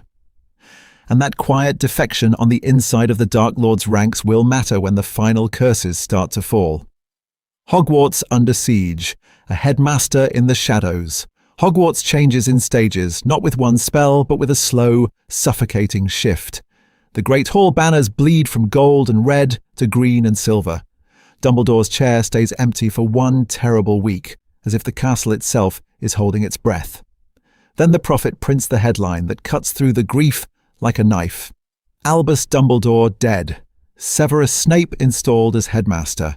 That is the public story. The Carrows strut in under those words, robes stiff with dark mark embroidery, eyes bright with cruelty. Detention becomes a whispered synonym for torture. Muggle studies turns into propaganda. Defense against the dark arts becomes practice in casting spells meant to maim. Students screamed. Parents wrote frantic letters. The board pretends to be powerless. But from the first night, the castle does not quite obey them. An inquisitorial squad patrol finds their stunning spells fizzling at the threshold of the room of requirement, a ward snapping up a heartbeat before Neville ducks inside. A door that should be locked against curfew slides open just long enough for Luna to pull a shaking first year out of the Carrows' path. A coded notice appears on the common room board, 3 nonsense lines about phoenixes and chess that Hermione reads once and knows this is Dumbledore's hand. Because in this story, he is not dead. He is in the walls. What if the headmaster everyone mourns has simply stepped sideways into the architecture he spent a lifetime taming? Portraits, wards, the very stones of Hogwarts. Dumbledore moves through them like a conductor through an orchestra, refusing to be a silent painted relic. He cannot reveal himself without shattering Snape's cover and Draco's fragile defection. So he becomes something else. A rumour that keeps saving people. Neville, Ginny and Luna rebuild Dumbledore's army. But the war feels different now. They still choose. They still risk. They still stand in front of smaller kids when the Carrows demand volunteers. Yet sometimes, just as Electo raises her wand to curse Ginny for a graffitied slogan, a chandelier chain snaps and crashes between them, showering sparks, forcing a retreat. Sometimes the secret passage Neville needs is already open, torchlight waiting, as if the castle itself stared down the timetable and decided to help. Snape walks a razor's edge above all of it. By day, he stalks the corridors in black, cold and vicious in front of watching eyes. He signs off on decrees. He sends students to detention. He looks, to anyone who doesn't know the full story, utterly gone. By night, in a warded office only Fawkes can cross, he stands before Dumbledore's moving portrait and the man who is not a portrait at all. They argue in low, vicious whispers. How far can he bend the Carrows' orders without blowing his cover? Which punishments can he quietly commute to scrubbing cauldrons instead of Cruciatus? Which DA members must be shielded at all costs because of what they will do later? What if you're wrong about the boy? Snape asks once, meaning Harry, meaning Draco, meaning himself. I have been wrong before, Dumbledore answers, grief in his eyes, power in his voice. That is why we prepare more than one path. The DA feels that. They are still a student rebellion, still kids drawing their wands with shaking hands in hidden rooms. But now there are extra books in the room of requirement that no one remembers stealing. There are practice dummies that bleed red ink when you aim for non-lethal zones. There are messages in the margins of old defense texts, cryptic, wry, unmistakably Dumbledore. This is that story. Not children against the world, but children threaded into a larger unseen network that breathes through stone and spell. Yet Hogwarts is a pressure cooker. Every sabotage tightens the noose. Every rescued student is another risk. The Carrows grow suspicious.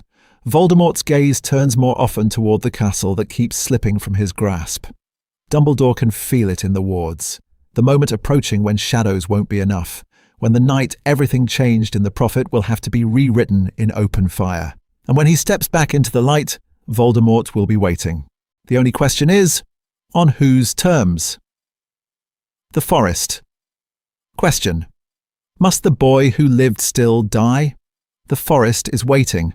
Not yet full of Death Eaters and green light, just trees and wind and the low thrum of war in the distance.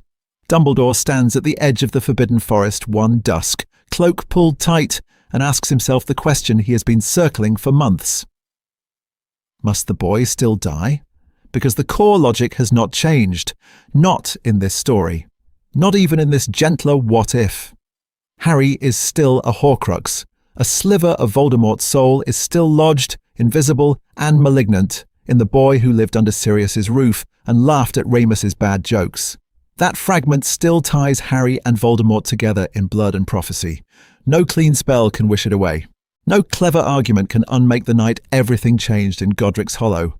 Dumbledore knows this the way he knows wand movements and ancient runes. To end Voldemort, every Horcrux must be destroyed, including the one wearing Harry's face. But now he is not racing a blackened hand and a creeping curse up his arm. He destroyed Marvolo Gaunt's ring without ever slipping it on. He never felt the resurrection stone cut through the grief like a knife. He is not counting down a final year. Time, dangerous, intoxicating time, is his. So he uses it. He disappears into the restricted section, into Gringotts' oldest vault records, into letters to alchemists who should be dead and curse breakers who prefer not to be named. He reads theories on soul magic so dark they were buried after the First War. He asks what if there is a way to peel a fragment away without killing the vessel? What if the killing curse is not the only answer, only the easiest? The answers are grim. Every path that is not Avada Kedavra demands a sacrifice Harry would never allow. Another willing vessel, a ritual that might tear minds apart, a possession so total it leaves the host dead in all but name. The cleanest line on every page still points to the same place. A killing curse cast by Voldemort himself, burning away only the shard that belongs to him. The forest, the wand. The boy walking in, unarmed. In canon, Dumbledore hid this truth until almost the end. In this world, with no curse ticking in his veins, the lie tastes fouler. Sirius's trust. Remus's quiet, exhausted hope. Hermione's relentless demand for agency. They haunt him more than Ariana's grave. So he changes one thing. He calls Harry to his office months earlier. Firelight. Fawkes' low song. Sirius and Remus in the chairs beside him. Not dead, not exiled from the conversation. And he tells them, not as fate, as choice, as one terrible possibility among several laid bare on the desk with the rest of the war. Walking into the forest may be necessary, he says, voice rough, but I have not yet accepted that it is inevitable. That is the tension that hangs over every strategy meeting after. Dumbledore still searching, parchment strewn and sleepless. Harry training harder, knowing what his death might buy. Sirius and Remus staring at maps, refusing to plan their son's execution. The clock of war is still ticking. Horcruxes remain. Voldemort is growing impatient, and the forest is getting closer. The only question now is whether Dumbledore can find another way before Voldemort forces Harry to make that final choice. Researching the soul. Dumbledore's darkest library. The library is a battlefield now, not the bright, echoing corridors of the main stacks. Deeper, down where the air is stale and the dust hangs in the one-light like smoke after a spell. Dumbledore moves through the restricted section as if through a graveyard, each chained book a headstone for a choice he once refused to make. He had sworn, after Grindelwald, never to read some of these again. Tomes on Horcruxes that screamed when you opened them, treatises on possession, exorcism, and the mutilation of the soul that cut through the grief like a knife the first time he turned their pages. Now he unlocks them with hands that do not shake, because in this world the ring never cursed him, never blackened his flesh, never set a clock over his head. He is not dying. That makes this worse, because now there is time to hope, time to fail. He stares at an ink drawing of a man on an altar, soul pulled from his chest in threads of light. The theory is elegant. The practice? The notes in the margin are a list of casualties. Subject dead. Subject mindless. Subject possessed by fragment. Every line is a life ruined in pursuit of what if. Experimental magic. Ritual circles that promise to extract a foreign soul, to isolate a Horcrux without killing its host. One requires bathing the vessel in fiend fire controlled by 7 casters. Another demands the host relive their every trauma while legilimency peels the soul apart. Each page is a temptation. Each page is a trap. He will not test them on Harry. In the silence of the library, that vow feels heavier than any unbreakable vow ever forged. If he gambles and loses, Harry is dead, and the war is lost in the same heartbeat. If he hesitates too long, Voldemort will force Harry into the forest anyway. This is that story. The one where Dumbledore's greatest enemy is not time, but uncertainty. So he widens the search. Griphook does not know why the headmaster is suddenly interested in goblin legends of souls bound to metal, of blades that drink curses and vaults that refuse the dead. Firenze watches the stars and speaks carefully of a boy who walks into darkness carrying another's shadow.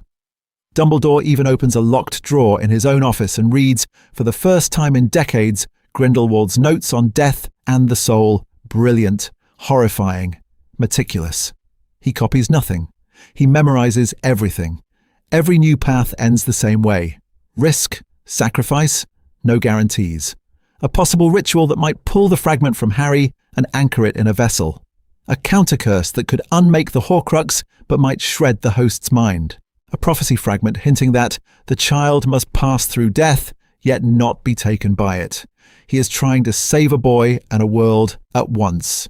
The war outside is loud, raids, screams, the crack of spells, but this work is conducted in whisper and ink, and it is eating him alive. For all his power, for all his long life, he has never feared failure as he does now, with Harry's face in his mind every time he turns a page. One night, surrounded by open books and guttering candles, Dumbledore lets the truth settle in his chest like lead. He may not find a perfect solution in time. The forest is still coming. The night everything changed for Harry may still be the night he walks to his death. But in this timeline, that walk will be a choice Harry makes with Dumbledore beside him, not a script the old man wrote in advance, and that single difference might be enough to change what happens among the trees. The Battle of the Seven Potters, replayed with a general. The street is too quiet. Privet Drive at dusk. Net curtains. Lawns trimmed to regulation perfection. And in the middle of it, in a house that has never understood him, Harry stands in the hallway with his trunk by the door, staring at Albus Dumbledore. Not a portrait, not a memory. Dumbledore in full, living colour, wand in hand, blue eyes sharp, the man who refused the ring and bought the war more time. This is that story. Upstairs, Tonks brews polyjuice in the smallest bedroom, the smell of potion thick in the air. In the sitting room, Sirius paces. Remus checks brooms. Moody mutters about security. But the centre of gravity is Dumbledore standing in the kitchen, parchment spread on the table, assigning roles with the precision of a general who has learned from the night everything changed. In canon, the plan was brave but brittle. Too many decoys, too few layers, chaos baked in. Here, Dumbledore has had a year without a curse eating his hand, a year to rethink every choice. He insists on redundancies. Double-linked portkeys, hidden in cloak hems. Layered shields keyed to his magic. A fallback rendezvous if anything screams wrong. 6 pairs, not 7, he decides, voice quiet but absolute. Fewer targets, stronger escorts. I will take Harry myself. Harry's heart jolts. Won't that paint a target on us? Yes, Dumbledore says. That is the point. Voldemort will come for me. Let him. What if, for once, Harry is not the most tempting bait in the sky? The takeoff is a controlled storm instead of a panicked scramble. Brooms lift in staggered bursts, not all at once. Kingsley with Hermione, Sirius with Ron, Remus with Ginny, Moody floating beside Arthur in a sidecar reinforced with Dumbledore's own runes. Harry and Dumbledore on a single high-performance broom, wrapped in disillusionment and a moving shell of silver-blue light. The ambush still comes. Death Eaters explode from the clouds, spells carving neon scars through the dark. Hedwig's cage shatters. Her death is a white flash against the night that cuts through the grief like a knife. Harry screams her name, and for a heartbeat the war is nothing but feathers and falling. Dumbledore's hand clamps on his shoulder. Eyes on me, Harry. Then the sky becomes a battlefield. His spells are surgical. A red jet that sends a masked figure spinning, wand flying. A sweeping shield that catches a killing curse aimed at Tonks from behind.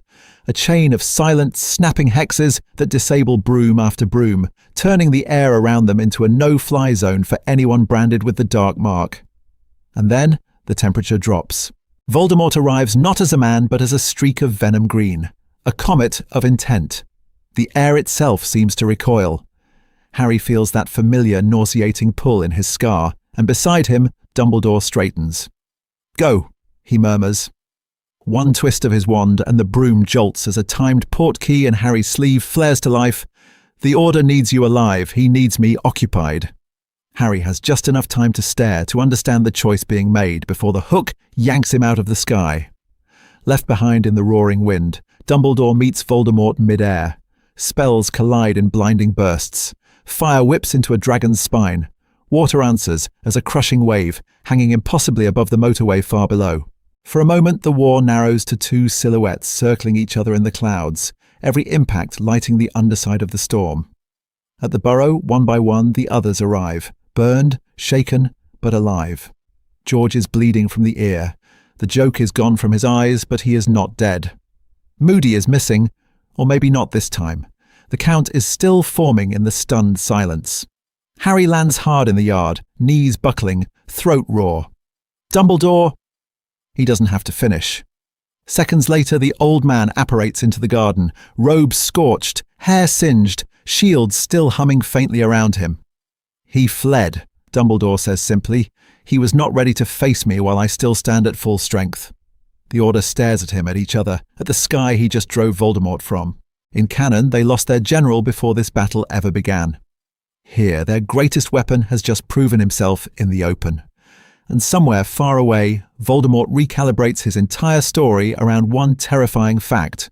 Dumbledore is alive, unbroken, and no longer playing for time. The war will not unfold the same way. But what new lines of attack does a cornered Dark Lord choose when his oldest enemy refuses to die on schedule? Raising a different chosen one, Harry with real adults. Voldemort recalibrates. The war tilts. And in the space that opens, something else grows around Harry that canon never really allowed. Adults who stay. In the original story, Harry keeps losing them. Sirius through a veil. Dumbledore from a tower. Lupin and Tonks on a battlefield he never even sees. His support network is a revolving door of grief, overburdened teachers, and dead mentors whose lessons arrive too late to change the way he sees himself. He walks into the forest, believing that, in the end, he is alone. Here, the night everything changed was quieter. No ring on Dumbledore's finger. No curse eating his hand. No secret deadline ticking in the background of every conversation. What if the old man who once chose distance now chooses constancy? What if he has time to sit with Harry, year after year, and turn raw power into disciplined control? Picture a cold evening in the room of requirement, months before the final battle. The walls are lined with practice dummies and scorch marks. Harry's chest is heaving, his wand arm aching. Dumbledore stands opposite him, whole and steady, robe singed at the hem. Again, he says. No twinkle, just steel. Harry casts a shield spell that would have stunned his fifth-year self. Dumbledore breaks it with a flick and shows him why. They run through silent casting, layered shields, counters to the killing curse that are more than desperate dives to the side. Each correction cuts through the grief like a knife, not to reopen wounds, but to carve out competence. Lupin takes that foundation and turns it brutal. Empty classroom. Desks shoved aside. No theory, only movement. Your opponent doesn't care that you're tired, he tells Harry, wand raised. Spells slam into Harry's defenses, fast, relentless. Stunners, disarms, binding ropes that snap around his ankles if he hesitates. When Harry finally drops Lupin with a wordless Expelliarmus chained into a body bind, Lupin only nods. Good. Now do it protecting someone behind you. McGonagall reinforces the part the Marauders can't teach. Discipline, command. In late-night meetings in her office, she lays out maps of Hogwarts, asks him, "Where do you put your weakest fighters? Who do you trust to hold the Great Hall? What do you do when the plan fails?" She does not shield him from the word casualties. She makes him say it, then decide how to prevent it. This is that story. The one where Harry's identity stops being the boy fate pushes and becomes the young commander we trained. He is still marked. He is still the Horcrux they must solve, but he no longer stares at danger as something he must face alone. Sacrifice becomes a choice weighed with others at the table, not a reflex born from isolation. Under that guidance, his friendships shift. Ron is not just the loyal shadow at his side. McGonagall and Dumbledore push him toward tactical thinking, turning chessboard brilliance into battlefield planning. Hermione, raised in this war from childhood, is encouraged by Lupin and Flitwick to own her role as their best spell theorist, the one who can break curses and read ancient wards while others duel. Their trio stops being a three-headed coping mechanism and becomes a command unit. They argue. They delegate. They train younger students not because Dumbledore is absent, but because he tells them, bluntly, you will need lieutenants. So when the Battle of Hogwarts finally erupts, Harry does not feel like a boy stumbling into destiny. He moves through the castle as someone who has drilled for this moment with living legends at his back. He knows where the healers are stationed, which corridors to collapse, which teams to send to the grounds. Walking toward the forest is no longer a lonely march. It's the final step of a plan he helped design, emotionally braced by adults who refuse to leave him unprepared. But if Harry is this ready, if Dumbledore is still on the field, what choices does Voldemort make to crack that united front? And who becomes his new target when he realizes he can't break Harry by isolating him? The Elder Wand in play, a duel years in the making. Where is his weak point now? Voldemort asks that question the same night Harry walks toward the forest, flanked by Sirius, Remus, and Dumbledore instead of alone. The answer is not a boy this time. It's a wand. The Elder Wand is already in play. High on the Astronomy Tower, the night everything changed, Draco Malfoy still disarmed Dumbledore. The spell screamed through the air. Dumbledore's wand flew from his fingers, and for a heartbeat, Draco stared, horrified by his own success. In canon, that moment silently rewrote the wand's allegiance. In this story, it becomes a contested wound at the center of the war, because Dumbledore does not die. Snape never casts the killing curse. There is no cursed hand counting down his final days, no secret pact to orchestrate a merciful death. Instead, Snape and Dumbledore stage a different fall, stunning spells, a staged collapse, a phoenix's flash of fire to sell the illusion to the Death Eaters watching. Draco flees the tower believing he has done enough, believing he has disarmed and doomed the greatest wizard alive. In the quiet that follows, Dumbledore sits across from Harry in the headmaster's office and finally lays the Elder Wand bare. He tells Harry how he hunted it, how he took it from Grindelwald, how he meant to die undefeated so the wand's power would wither with him.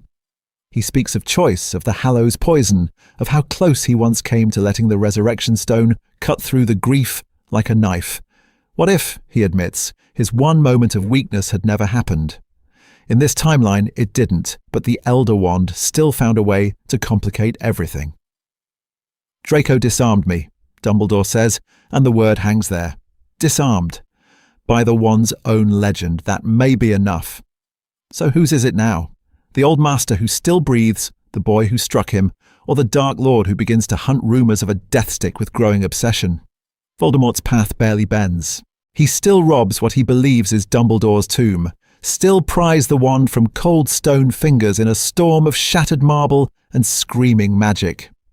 Only this time, the body in that white coffin is a transfigured decoy, and the true owner of the wand is very much alive, watching from far away as Voldemort raises the Elder Wand and feels less than invincible. Spells work. Power answers. But something in the core of the wand resists him, a hairline fracture in his certainty. The silence after each curse feels wrong. Was the legend a lie, or is the loyalty simply divided? All of it leads here. The Great Hall. Rubble, dead bodies, house banners, torn and burning. Dumbledore stands opposite Voldemort, Harry off to the side, shielded by Sirius and Remus instead of standing alone. Old man and snake-eyed tyrant, each holding a wand that has shaped history. This ends now, Dumbledore says, and his voice carries through the ruined hall. Voldemort lifts the Elder Wand. Dumbledore raises his own. Two spells gather, ancient and absolute, about to collide in a blaze that will decide the war. In that suspended heartbeat, the question hangs over every watching soul. When the magic erupts, will the Elder Wand answer to the man who stole it from a false tomb? The boy who disarmed its master on the tower, or the master who refused to be its slave? The spells fly. We cut to white. The Battle of Hogwarts, reimagined. Dumbledore at the helm. The white glare fades into thunder. Hogwarts. The night everything changed.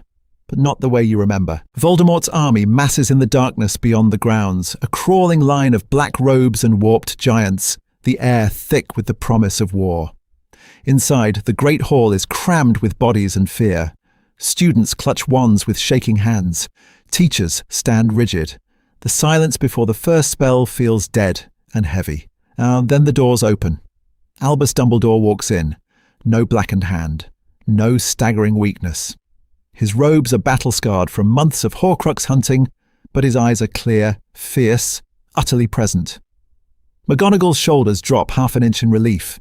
Kingsley stares. Even Snape, at the far edge of the staff table, goes very still. "Thank you, Minerva," Dumbledore says quietly. "I will take it from here. This is that story." His voice rises, cutting through the grief like a knife. He does not speak of glory, he speaks of choice. "No student is required to fight," he says, gaze sweeping the room. "If you are underage and you stay, you obey orders. We are here to protect you, not spend you."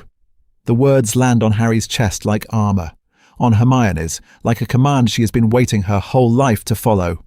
The plan comes fast, precise, ruthless in its care. McGonagall and Flitwick fortify the inner corridors, turning staircases into moving killboxes and bottlenecks. Sprout seeds the grounds with venomous tentacular and snare vines, living barricades that won't attack students wearing hastily conjured charmed bands. Lupin and Tonks take the outer perimeter with the order, assigned to mobile strike teams instead of scattered chaos.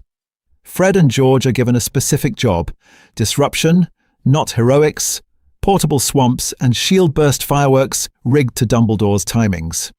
Dumbledore himself? The spine of the defense. He binds the castle to him with a spell so old the stones seem to shiver. Protective wards lace the courtyards, layered shields that can be refreshed with a single sweep of his wand. Statues and suits of armor do not simply awaken. They move as units, drilled by a mind that has spent a lifetime planning for this night. When the first wave hits, the difference is immediate. Death Eaters scream as the ground itself folds, swallowing curses. Giants slam into invisible walls over the courtyard, their clubs skidding off reinforced barriers. Dumbledore holds steady with one hand while dueling three masked figures with the other. His spells are clean, decisive. Stunners, disarms, binding chains of light. This is war. But it is not slaughter. Moments that ended in death in another story twist under his intervention. A collapsing corridor that should have taken Fred instead buckles against a pre-placed structural charm. Dumbledore flicks his wand and hauls both twins clear in a rush of air. In the shadow of a ruined archway, Tonks nearly doesn't see the curse aimed at her back until a golden shield flares between her and the green light, Dumbledore stepping through the smoke, eyes blazing. Lupin fights at his side, not as a doomed man, but as a commander who knows someone is watching his blind spots. Morale doesn't just rise, it surges. They are not fighting for a memory this time. They are fighting beside the man who refused to be the Elder One's slave, who outlived the curse that should have killed him, who chose to stand here rather than orchestrate from a distance. Every successful defense, every saved life, tightens the defender's resolve. Harry feels it, an electric current under his skin. What if this war doesn't have to end in pure sacrifice, but in strategy and survival? The battle is still brutal. People fall. Spells miss. The castle bleeds stone and fire. But the chaos is contained, the dead fewer, the lines less broken. And as dawn's first grey light touches the towers, Hogwarts is not a graveyard waiting for a boy to walk into the forest alone. It is a fortress, braced for a final confrontation that will not be Harry versus Voldemort in isolation, but Harry, Dumbledore, and an entire world that has chosen to stand. The question now is not whether Harry must die. It's what they will all be willing to risk, together, to end him. Forest. Again, a different walk into the dark. The castle is burning and the choice is waiting, not in prophecy, not in Dumbledore's secrets, in Harry's hands. They stand in a shattered classroom 2 floors below the Great Hall, walls shaking with distant spells. Dust rains from the ceiling. Someone screams far away, then the sound is swallowed by silence and thunder. This is the night everything changed, and Dumbledore is still alive to look Harry in the eye. "You knew," Harry says, not accusing, just staring. "All this time, about the piece of him in me." Dumbledore's face looks older than war, but his hands are steady on the cracked desk between them. "I suspected for many years. I confirmed it when I understood the nature of the scar and the curse he used. When you told me you saw into his mind, when your pain responded to his presence, It became undeniable. The words cut through the grief like a knife, because Harry already knows. Snape's memories, shared willingly in this timeline, not torn from a dying man, showed Lily's sacrifice. The prophecy, Dumbledore's long, terrible calculations. Hermione's research filled in the rest. A soul torn, lodged in a baby's scar. What if you're wrong? Harry asks, the question raw. What if there's another spell, another way to pull it out? We will search for one, Dumbledore says immediately. No hesitation. If you choose not to go to him tonight, we will fight, we will run, we will hide you if we must. This is not an order, Harry. It is a choice, your choice. That is the difference. In canon, this conversation never happened. In that other story, Harry walks into the forest thinking he has no alternative, carrying a secret burden of being raised to die. Here, he has parents who would burn the world before giving him up. He has Hermione, Ron, Ginny, Remus, Sirius, Tonks, an entire network of people who trained with him, argued with him, built a future with him. He can picture it. A life after the war. Sunday dinners at Grimmauld Place. Remus complaining about ministry regulations while Teddy throws peas. Hermione rewriting laws. Sirius teaching their kids illegal broom tricks. Dumbledore, not dead on a tower but very much alive, quietly drinking tea in the corner and pretending not to interfere. He wants that. The wanting is a physical ache. Harry, Dumbledore says softly, and now his voice shakes. I have wronged you before with half-truths. I will not do so again. If you walk into that forest, you may die. I cannot promise you will come back. I believe, because of Lily, that he will only destroy the piece of his soul. But belief is not certainty. So if I don't go, Harry says, people die tonight. Yes, Dumbledore answers. No comforting lie. Perhaps fewer than in that other path. Perhaps more. But they will die fighting beside you, not because you were sent to slaughter. The castle shudders. A section of ceiling collapses in the corridor. Sparks shower past the doorway. Time is thinning. Harry thinks of Voldemort in the forest, waiting. He thinks of the Horcruxes already destroyed because Dumbledore lived long enough to hunt them with him, not leave riddles behind. The diary. The ring destroyed without ever touching Dumbledore's hand. The locket. The cup. The diadem. Nagini still coiled at Voldemort's feet. One left, Harry whispers. Me. Dumbledore closes his eyes, just for a heartbeat. I have spent my life trying to avoid being the general who sends children to die. I will not send you, Harry. I will walk with you as far as I can, and if you turn back, I will stand between you and him until my last breath. This is that story, the one where you are not a weapon, but a person. It would be so easy to seize that outstretched hand and refuse, to cling to the life Dumbledore helped him build, to say, find another way. But he sees Fred's body in the corridor, Colin's empty stare, the werewolves Remus fought to bring to their side, the house elves in the kitchens, waiting for orders, the students who stayed, the ones who left but might yet come back. He sees most of all Sirius and Remus on the battlements, holding the line because they trust him to do what only he can do. I'm not doing this because you planned it, Harry says. I'm doing it because I choose it. Dumbledore's throat works. Then I am honoured beyond words.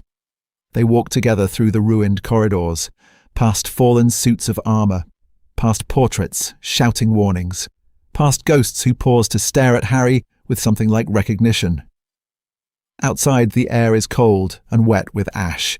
The forbidden forest looms, black and endless. At the edge of the trees, Dumbledore stops.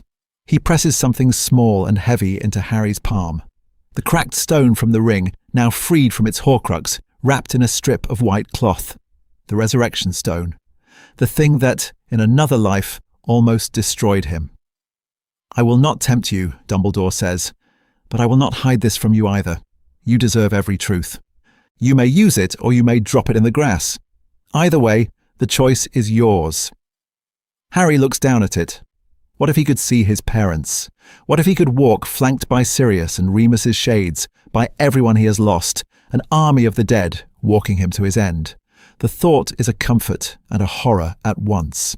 He thinks of Dumbledore's warning about the Hallows, about the danger of living in dreams. He thinks of the man beside him, who once reached for this stone out of grief and nearly doomed himself. Slowly, Harry curls his fingers around it. Then he opens his hand again. The stone lies there, dull and unturned. "I don't need them to walk with me," he says quietly. "They're already here." He closes Dumbledore's hand around the stone and steps back. "Tell them I went because I wanted them to live," Harry adds. "Tell Sirius and Remus, tell Hermione that this was my decision." Dumbledore's eyes shine in the dim light. "I will. And if there is any path back to you, we will tear the world apart to find it." Harry nods.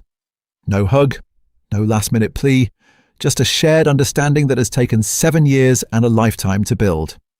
Then he turns and walks into the trees.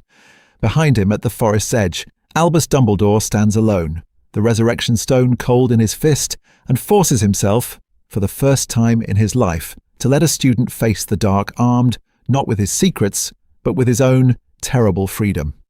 Somewhere ahead in the heart of the forest, a high, cold voice waits, and the war holds its breath. The king's cross that might not be needed. The forest falls away in an instant, one heartbeat. Harry is walking toward Voldemort, every step a choice. The next, there is white.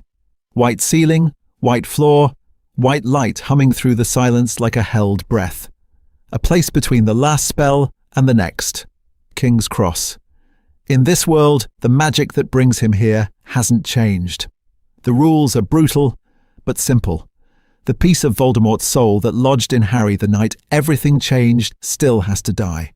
A killing curse still has to strike a willing sacrifice.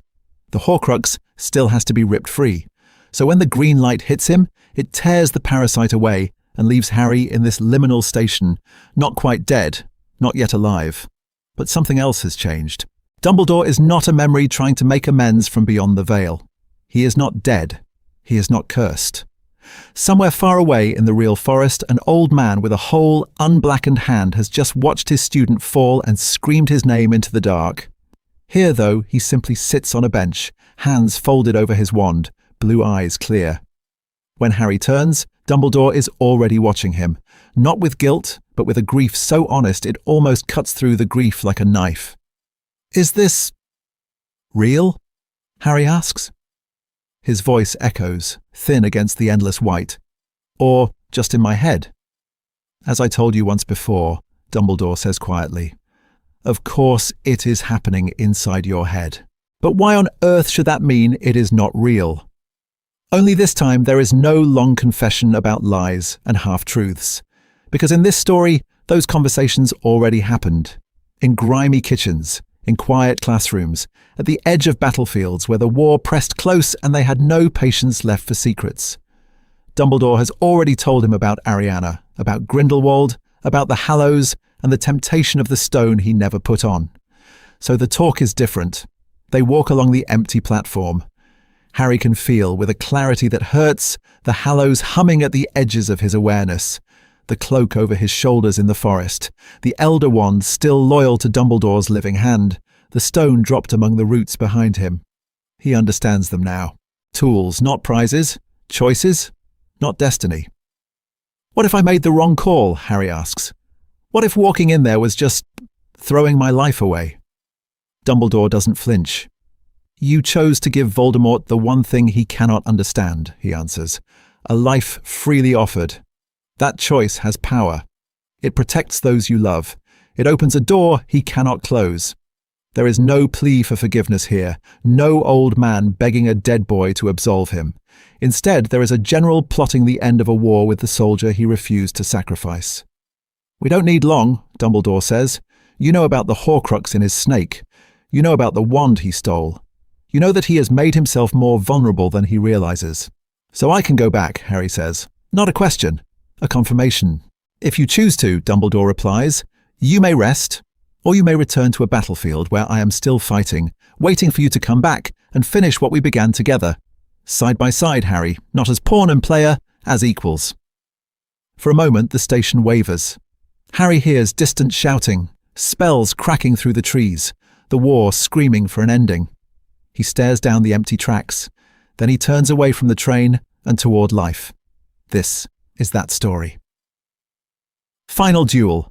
Dumbledore and Harry versus Voldemort. The Great Hall is a tomb. Bodies, rubble, the metallic sting of magic burned into stone. The silence after the forest feels wrong, stretched thin, as Voldemort glides through the doors with the Death Eaters fanned out behind him, and Hagrid staggering under a small, limp body. Harry's body. He lays it down.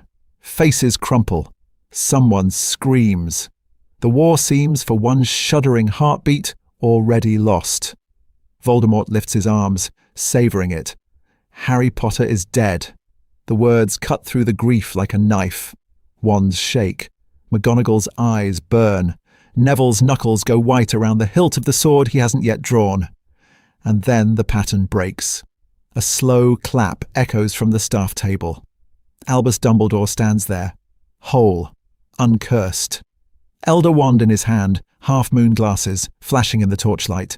He looks older than he did in Harry's first year, but there is nothing frail in the way he steps forward. "Tom," he says softly, "you have been wrong before. You are wrong again." Hagrid chokes on a sob as the body on the flagstones flickers, twists, and vanishes. A transfigured stone, nothing more. The real Harry steps out from behind Dumbledore's shoulder, cloak falling away, chest very much rising and falling. The hall explodes, gasps, cries, a rising roar. Voldemort's red eyes narrow. For the first time he looks surprised. What if the boy who lived didn't stand alone? What if this is the night everything changed? Spells fly before the thought can settle. Green, gold, white. Dumbledore meets the first killing curse with a shield so dense it hums, the air rippling. Stone cracks. Chandeliers swing. He presses forward, wand a blur, testing the Elder Wand's loyalty with every strike, because in this story he knows exactly what he holds. "Tell them, Tom," Dumbledore calls, voice ringing over the chaos. "Tell them whose wand you stole from a dead man's tomb." Voldemort snarls. Another curse, another shuddering impact. "Silence!" Dumbledore doesn't obey. "The Elder Wand never served you. Its allegiance was mine. And before mine, Severus Snape's." He turns, just enough for the hall to see his face. A spy. For us. From the start. The Death Eaters falter. Bellatrix stares. McGonagall's hand flies to her mouth. The psychological ground under Voldemort's feet cracks. Harry uses the moment. He isn't dueling blindly. He's aiming at the thing Voldemort can't see. The torn soul clinging to that stolen power. He remembers Dumbledore in the office, calm and relentless, tracing the web between Horcrux and Master. Every fragment destroyed weakens the whole. What if a spell could tug that web? He circles wide, one-tracking Voldemort, feeling the hall's eyes on Dumbledore and the Dark Lord, not on him. "You split your soul," Harry shouts, voice raw. "We've been hunting the pieces all year. Ring, diary, locket, cup, snake. You're almost dead already, Tom." Voldemort whirls toward him, screaming. The Elder Wand hesitates. Harry moves first. Expelliarmus! Not a joke. Not a child's reflex. A choice shaped by everything Sirius and Remus drilled into him and everything Dumbledore taught him to see. Dumbledore's spell hits at the same instant, a silent, precise curse aimed not at Voldemort's body but at the magic in his hand, at the thin, fraying loyalty of the wand. For one blinding second, the Elder Wand belongs to both of them. Then it chooses. The green curse rebounds, not off a mother's love this time, but off a bond freely chosen. A teacher refusing power, a student refusing to kill. Voldemort's own spell slams back into his chest. His scream tears through the hall and then cuts off. He falls. Just a man. Just dead. Dumbledore lowers his wand. Harry's arm shakes. Around them, the Great Hall breathes in a new world. But victory is never simple in this war. Because as the dust settles and the Elder Wand lies between them on the cracked stone, both of them know the story of power isn't finished yet.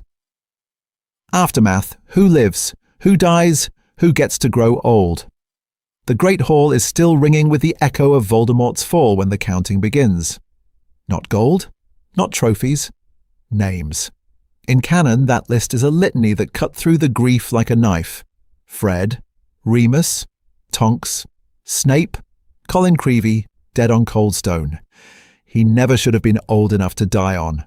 Dozens more whose families never got statues, only silence at kitchen tables and empty chairs at Christmas.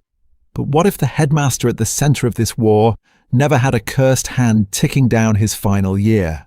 What if Albus Dumbledore walked into this last battle not as a memory Harry was chasing, but as a commander who had been planning, drilling, and watching for every weak point Voldemort ever had? This is that story. Here, the casualty list bends. The first change is coordination. Dumbledore doesn't vanish on an astronomy tower years earlier. He's on the ground, cloak whipping as he moves, Patronus messages cutting through the chaos, shifting fighters where they're needed most. Fred Weasley isn't left in a corridor that will explode without warning. He's pulled back seconds earlier by an order that sounds off in the moment and turns out to be the choice that saves his life. Remus and Tonks? In canon, they die off screen, reduced to still bodies Harry can't bear to look at for long. In this war, Dumbledore has already dismantled the notion that werewolves are disposable.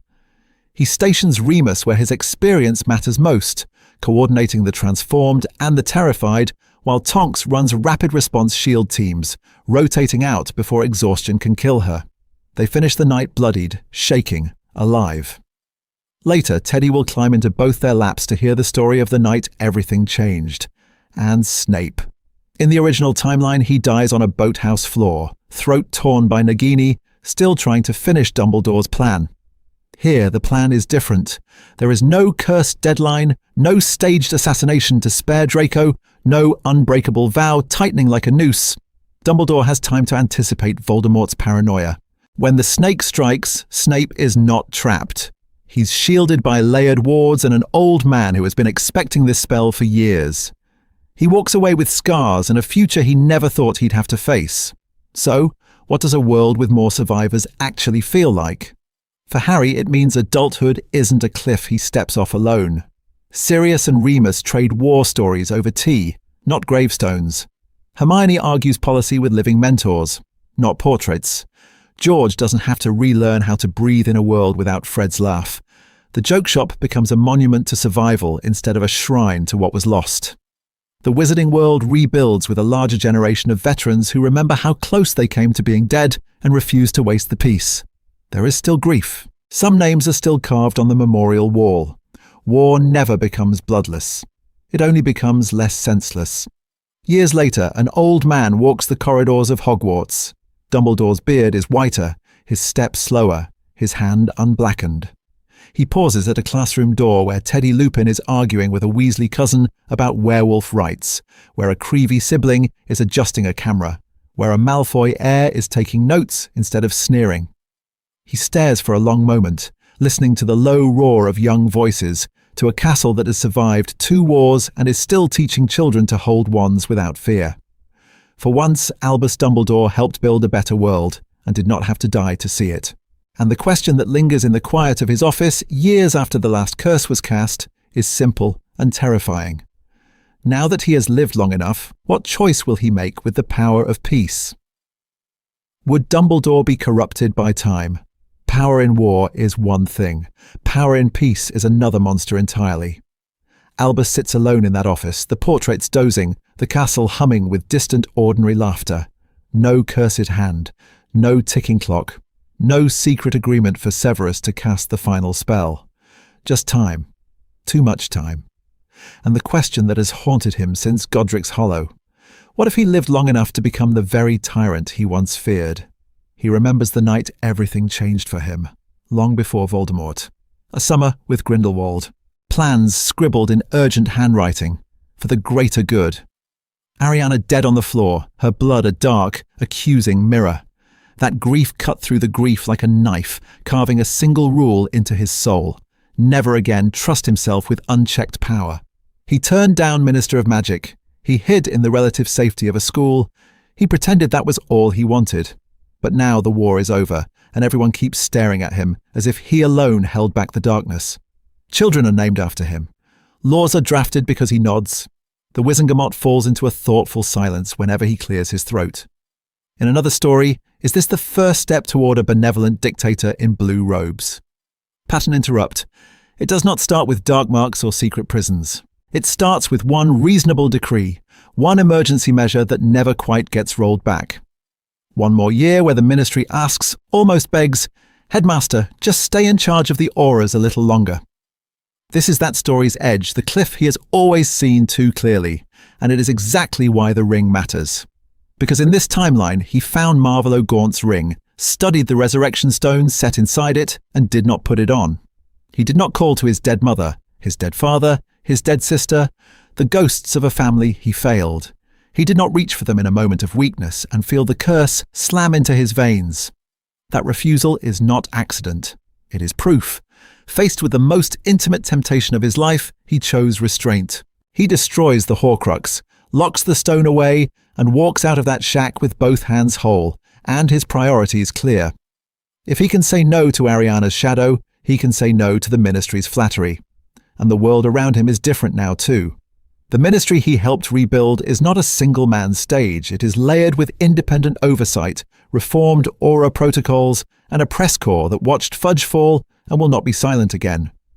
A generation of students has grown up with Harry and Hermione leading study groups that turn into resistance meetings, with Ginny and Neville and countless others who have learned to question every order, even Dumbledore's.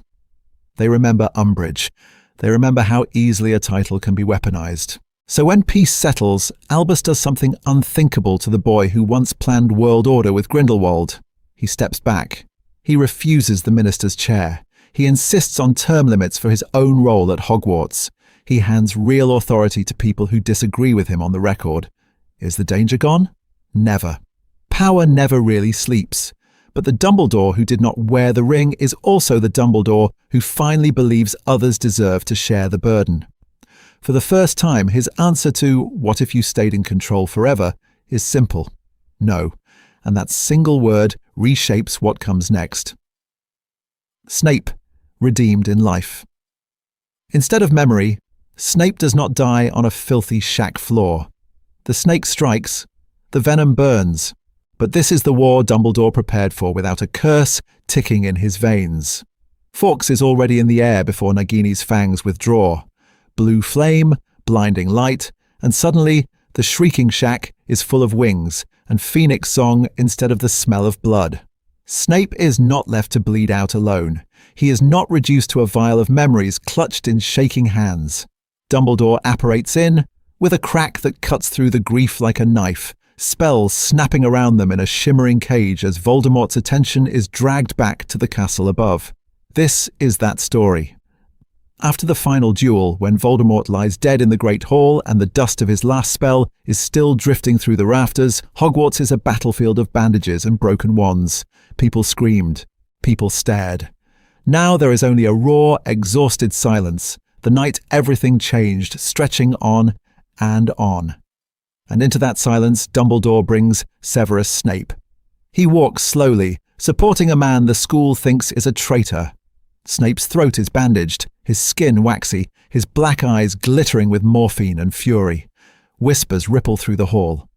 Wands lift. McGonagall's jaw tightens. Molly Weasley's hands shake.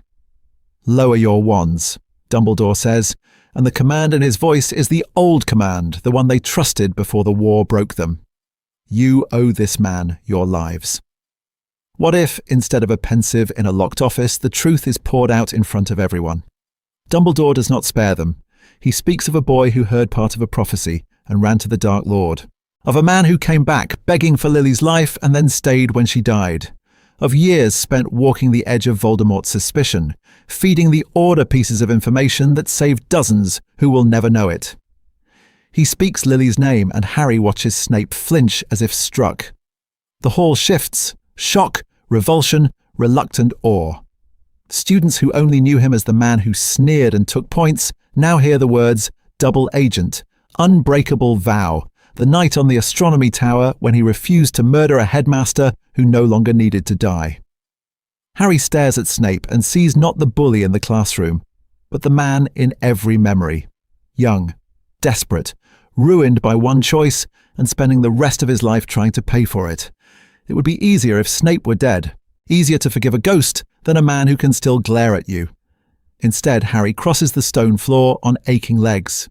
He stops in front of Snape, who will not quite meet his eyes.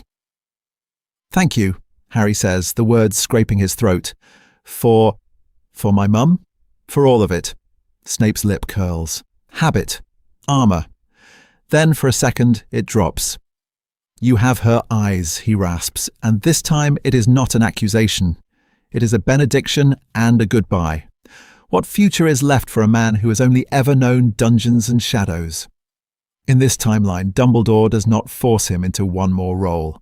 Snape does not return as headmaster, does not stand at the staff table pretending not to hear the whispers. He retires quietly to a small cottage far from Britain's war monuments. He brews for St. Mungo's under a false name. He walks in woods where no one screams his past at him. Peace is not easy. Nightmares do not care about exoneration. But every few months an owl finds him. A letter from Neville about a new plant, from Hermione about a legal reform, from Harry about nothing in particular. Proof that the boy he protected understands. Snape's story is still tragic. The grief does not vanish, but it is no longer futile. He lives long enough to see his choices matter, to stand in a hall full of people who once hated him, and hear, in their stunned silence, the closest thing to an apology he will ever get. And that changes what comes next for all of them. Harry's adult life with a living Dumbledore. The war ends in fire and green light, but the story does not. Months later, when the dead are buried and the rubble is cleared, Harry sits in Dumbledore's circular office, staring at the scarred desk where so many plans were made. The castle is quiet, not the stunned silence of mourning, but the breathing pause of a world trying to decide what comes next. What if this time Harry is allowed to decide too? He is 19. The Aura office wants him yesterday. Kingsley sends owls full of offers and expectations. The public screams for their saviour on the front lines, wand raised, ready for the next dark wizard who dares. But Dumbledore, alive, unhurried, no cursed hand ticking down his last year, does something no one else thinks to do. He tells Harry he has a choice. "War is not meant to be your only language," he says, eyes tired but clear. "You have given enough." So we see Harry in his 20s trying lives on like cloaks. He shadows auras for a while, feels his stomach twist every time a spell misses by inches. He guest lectures at Hogwarts, watches a room full of wide-eyed 11-year-olds flinch when he demonstrates a shield charm. He spends a summer helping Andromeda raise Teddy, learning how to brew a bottle at 3 a.m. without magic, because the baby screamed when the kettle whistled. Each path pulls at him. None of them own him. Ginny watches all of this from the other side of a shared kitchen table at Grimmauld Place, from the Quidditch pitch, from Hogsmeade weekends that are finally just dates. With Dumbledore alive, the pressure shifts. About Harry's engagement, Dumbledore is about Harry's engagement. Dumbledore is the one who wards the Burrow against reporters, who reminds Harry that privacy is not selfishness, that building a family is not a betrayal of the fallen. Their wedding is smaller, less spectacle, more choice. Dumbledore officiates, voice steady when he speaks of grief and new beginnings, his blessing cutting through the grief like a knife. Teddy toddles down the aisle with the rings. For once, the war feels very far away. And then there is Hogwarts. In this timeline, the defense against the dark arts job is not cursed and empty when Harry turns 25. It is waiting. Dumbledore, still headmaster by stubborn insistence and board approval, invites him back, not as a weapon, but as a teacher in training. Harry stands at the staff table, staring down at a sea of faces that do not know war yet, and feels terror of a different kind. "What if I fail them?" he asks, late one night when the lesson plans won't come together. Dumbledore smiles, not the distant twinkling smile of a chess master, but the weary human smile of a man who has lived long enough to regret and repair. "Then you will learn, and then you will try again." That is all leadership ever was. They talk now as almost equals, about the Hallows, about the temptation of the stone that started this entire divergence, about power and the thin line between protection and control. They speak the unspeakable, the forest, the dead who walked beside Harry, the moment he chose to die. Dumbledore does not excuse himself. Harry does not absolve him cheaply. The conversations are raw, slow, necessary. This is that story, the one where Harry gets to grow up with a living mentor instead of a marble statue, where the boy who walked to his death is allowed to become a man, a husband, a father, a professor with a grandfatherly figure still there in the stands at Teddy's first Quidditch match, in the front row when James Sirius Potter boards the train. Canon Harry had to become his own Dumbledore far too soon. In this world, he doesn't have to. And that changes the future they all are about to build. The stone that stayed locked away. The stone never hits the forest floor. No cold weight dropped in the dirt for a boy walking to his death. No circle of spectral parents pacing him through the trees. In this story, Dumbledore lives, and so does the secret he wrestled with the night everything changed for him in that ruined Gaunt shack. He still finds the ring. He still recognizes the resurrection stone the instant its black surface catches the light. The war-hardened headmaster stares at it, fingers trembling, and remembers a dead sister, a broken brother, a summer of plans that ended in screams. In canon, temptation won. Here, the memory of nearly losing Sirius to Azkaban, of almost consigning Harry to the Dursleys, cuts through the grief like a knife. He does not put it on. The Horcrux is destroyed with clinical precision, wand work sharp and merciless. Then comes the harder part, the choice to lock the Hallow away. Not in the forest, not in a cracked ring on his own hand, but in a warded, nameless place that only a living, healthy Albus Dumbledore can maintain. Stone separated from band, its power humming in the dark, contained by spells that would make Gringotts blanch. Years later, when the war is over and Hogwarts is patched and humming again, he calls a very small circle to that secret. McGonagall, Harry, Hermione and Sirius in this world where family is a weapon against despair. The room is bare. The stone sits on a simple cloth, dull as a pebble and heavier than any crown. What if we used it? Harry asks, because someone has to say it. His voice is steady, but the names are there under his tongue. James, Lily, Remus, Fred, Tonks. Faces from photos, faces from battle. Faces that will never walk through the great hall doors again. Dumbledore's eyes are old and clear. We have seen where that road leads, he answers. To men who would rule the living by chaining the dead. To boys sent into forests to die because their elders could not bear their own mistakes. Sirius stares at the stone like it's a curse made solid. Hermione's hands twist in her sleeves. The silence in the room is thick, full of ghosts they refuse to summon. Harry could reach out. One spell, one touch, and he might see his parents, hear his godfather as he was before the veil, ask Remus every question they never had time for. What if this is the one magic that heals? What if it finally answers everything? But then he remembers walking past the veil anyway, wand raised against Voldemort, not because he expected rescue from the dead, but because the living were behind him. He remembers Teddy on his toy broom, Ginny's hand in his, Dumbledore in the Quidditch stands, alive because he never wore that ring. I think, Harry says slowly, they trusted us to go on. The decision is almost anticlimactic. No ritual, no grand destruction, just 4 wands raised, a lattice of protective spells tightening around the stone until the air hums and the world feels a fraction safer. They leave it there. The stone becomes a secret axis the post-war world turns around without ever seeing. A symbol not of power seized, but of power refused. Grief accepted rather than denied. The dead honoured by how fiercely their names are spoken in classrooms and law chambers, not dragged back to stumble through half-life conversations. Far from the forest, far from any boy's desperate hand, the resurrection stone lies untouched in the dark. Its magic is real. Its promise is terrible. And somewhere out in that changing world, forces are already moving that would kill to find it.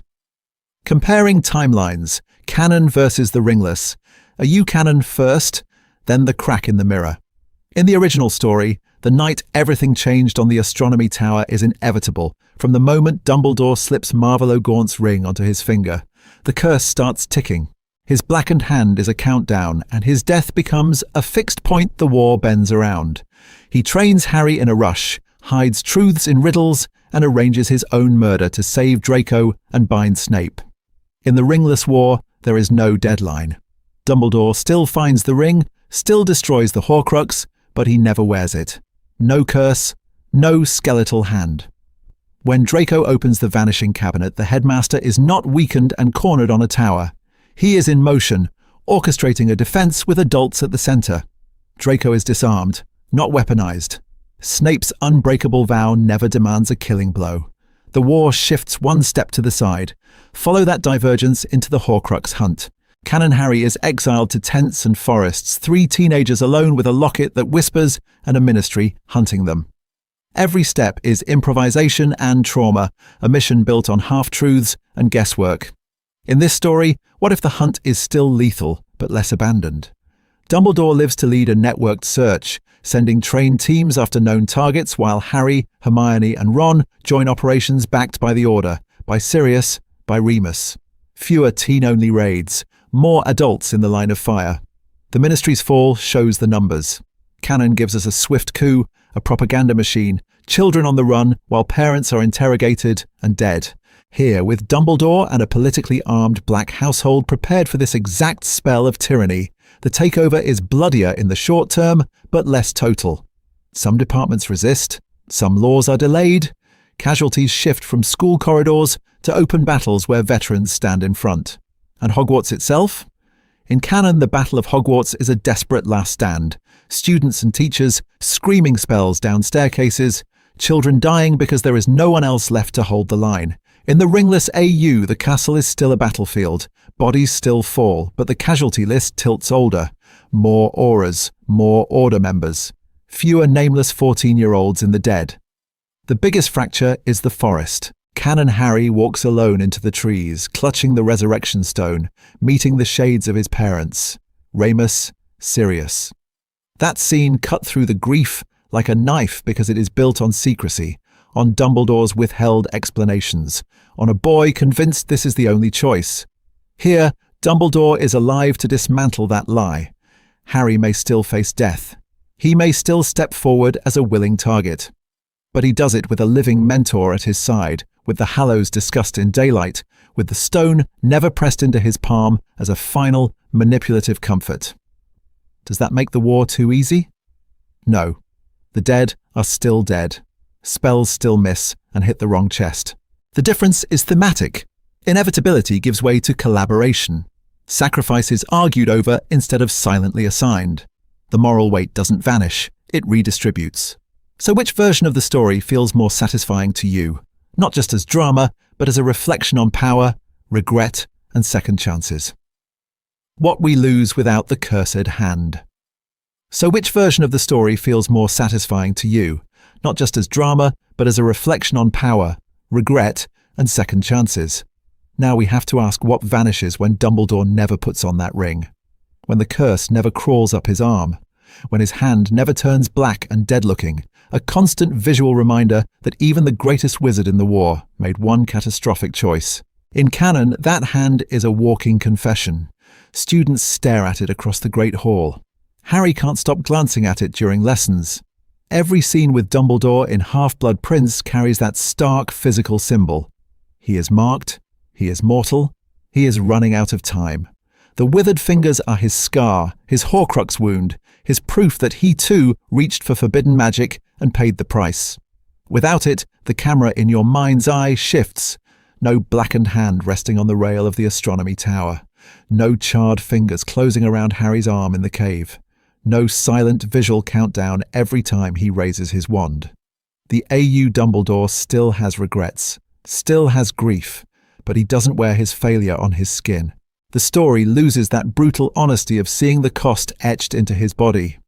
Half-Blood Prince 2 tilts on its axis. In canon, it plays as a slow goodbye, lessons framed as last chances, memories as a legacy being shoved into Harry's hands before the clock runs out. Every spell Dumbledore casts feels like it might be his last. Here, with no curse ticking in his veins, the tone sharpens. Less elegy, more operation.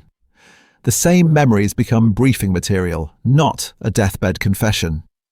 The year turns from a mournful march toward the tower to a strategic thriller about dismantling a Dark Lord before he fully rises. We lose that orchestrated death. The night everything changed on the Astronomy Tower no longer doubles as Dumbledore's final, pre-planned sacrifice, Snape's damnation and redemption, and Draco's unwanted initiation into murder. In canon, his fall is a spell that cut through the grief like a knife, triggering a storm of posthumous revelations. The Hallows, the lies, the boy he raised for slaughter. This is that story's emotional spine, and our AU steps away from it. So, the lessons shift. When Dumbledore dies with secrets still sealed, the narrative hammers home how manipulation and withheld truth can haunt the living. When he survives longer here, with more time to speak plainly, those same themes land differently. What if the great manipulator has to look Harry, Sirius, Hermione in the eye and explain himself while he's still breathing? What if leadership isn't crystallized in one perfect, tragic sacrifice, but in the slow, humiliating work of admitting where he went wrong and changing course? Some hard edges soften, some wounds scar instead of stay open. Yet the absence of the cursed hand doesn't hollow the story. It redirects it. The symbol of inevitable, looming death is gone, replaced by something quieter but no less demanding. The idea that restraint and growth can stop the worst futures before they're locked in. We trade a countdown for a choice. No fixed death date. No forced martyrdom. Just an old man who lived and therefore had to live with himself. So if the blackened hand never appears, how does Dumbledore actually handle the ring? And what new dangers does that open instead? What we gain when Dumbledore doesn't give. In. What we gain first is silence that doesn't hurt. No ticking curse under Dumbledore's skin. No secret death date. Just an old wizard who walked away from the ring and had to keep walking, step by step, through the war he helped shape. This is that story. Harry feels the difference immediately. The guidance is still maddening at times, still wrapped in riddles and half-answers, but it's no longer poisoned by urgency. Dumbledore isn't racing a curse. He's planning a campaign. That means Harry isn't a weapon on a countdown. He's a student, a general in training. When Dumbledore sits him down to explain Horcruxes, it's not a confession before the end. It's a syllabus. What if the boy who always stared at closed doors finally had one adult who kept opening them? The emotional gains ripple outward. Fewer senseless deaths, because there's more time to think. No forced assassination on the Astronomy Tower, no staged murder that cuts through the grief like a knife. Draco doesn't have to watch his headmaster fall and wonder if he's a killer. Instead, he gets a living target for his anger and his fear. An old man who can say plainly, "You were a child they armed." Redemption stops being a post-war epilogue and becomes an active, present-tense choice. Snape, too, is unshackled. Without the unbreakable vow binding him to kill Dumbledore, his double life is still brutal, still soaked in grief, but it isn't bent around a single impossible spell. Dumbledore can stand in front of him, alive, and force him to confront what he actually wants beyond Lily's memory. Not just, "Will you kill me?" but "Who are you when you're not dying for someone already dead?" And because Dumbledore lives, more elders stay standing. McGonagall isn't left to carry the castle alone. Kingsley doesn't have to improvise a government in the smoking ruins of the Ministry without the one wizard who understood both law and war. The rebuilt world has continuity. It has teachers who remember how bad it was and are still here to say, day after day, "We do not go back." The thematic payoff is sharp. His refusal to wear the ring becomes the hinge on which a less tragic, more collaborative victory turns. One choice against temptation, and suddenly the war is not about a single boy walking into the forest to die, but about a network of adults and teenagers sharing power, sharing risk, sharing the burden that, in canon, sat on Harry's thin shoulders. Common reader frustrations soften. Dumbledore's secrecy loosens because he can no longer justify it with, "There isn't time." Harry's isolation cracks under the weight of real mentorship. Hermione and Remus and Sirius aren't sidelined, they're briefed. The story stops screaming that children must fix what the old broke alone. And yet, this AU doesn't erase pain. People still fall. Spells still miss. Names are still carved on memorials. It simply asks what happens when, on the night everything changed for him, Dumbledore makes one better choice, and then has to live long enough to repair, in person, the world he once endangered. So with a living Dumbledore at the centre, how does the final hunt, and that last stand against Voldemort, transform? Hook back, the one moment of weakness that never was, back to the Great Hall, to that frozen image from the cold, open, marble floor, floating candles, a snake of green fire screaming through the air toward an old man who should be dead and is not. Dumbledore's wand moves once, twice, and Voldemort's curse shatters against a shield that blooms blue-white and blinding. Both of his hands are steady. Both of his hands are unblackened. No ring, no curse, no ticking clock. What if that was the only difference that ever mattered? Because in this story, that one unworn ring is the hinge the entire war swings on. The night everything changed for him is not a night of poison creeping up his arm, Snape's desperate counter-curse, and a quiet agreement to die on a tower. It is the night he stands in the ruin of the Gaunt shack, stares at the cracked stone gleaming in the ring, and chooses not to put it on. He still destroys the Horcrux. He still recognizes the Resurrection Stone for what it is. But he does it with dragonhide gloves and cold discipline, not bare fingers and an old man's grief. That choice prevents the curse. It erases the need for a staged death, for Draco's impossible task, for an unbreakable vow that turns Snape into an executioner. There is no frantic race to harvest memories, no rushed Horcrux syllabus dumped on a 16-year-old boy who can barely breathe under the weight of prophecy. With no deadline carved into his flesh, Dumbledore plans a different war, a longer one, a cleaner one. He has time to train Harry and Hermione properly, to walk them through each Horcrux with context instead of riddles. Time to pull Snape away from the edge, to untangle Draco from the noose around his family's neck, to stand in front of the Ministry and refuse to let fudge-style cowardice rise again. So who lives because he did not give in for one heartbeat in that shack? Maybe Bill Weasley keeps his face. Maybe Fred never falls. Maybe Remus and Tonks are not dead on a cold stone floor while their son sleeps in another room. Maybe Snape survives long enough to see what his years of double agency actually bought. Harry is not marched alone toward a forest with only a snitch and a guess. He is flanked by a living mentor, by parents in all but blood, by friends who have been told the whole truth. This is that story. Now replay the canon in your head. The tower where Dumbledore's body falls and the world screams. The forest where Harry walks through the silence, every step a spell against his own terror.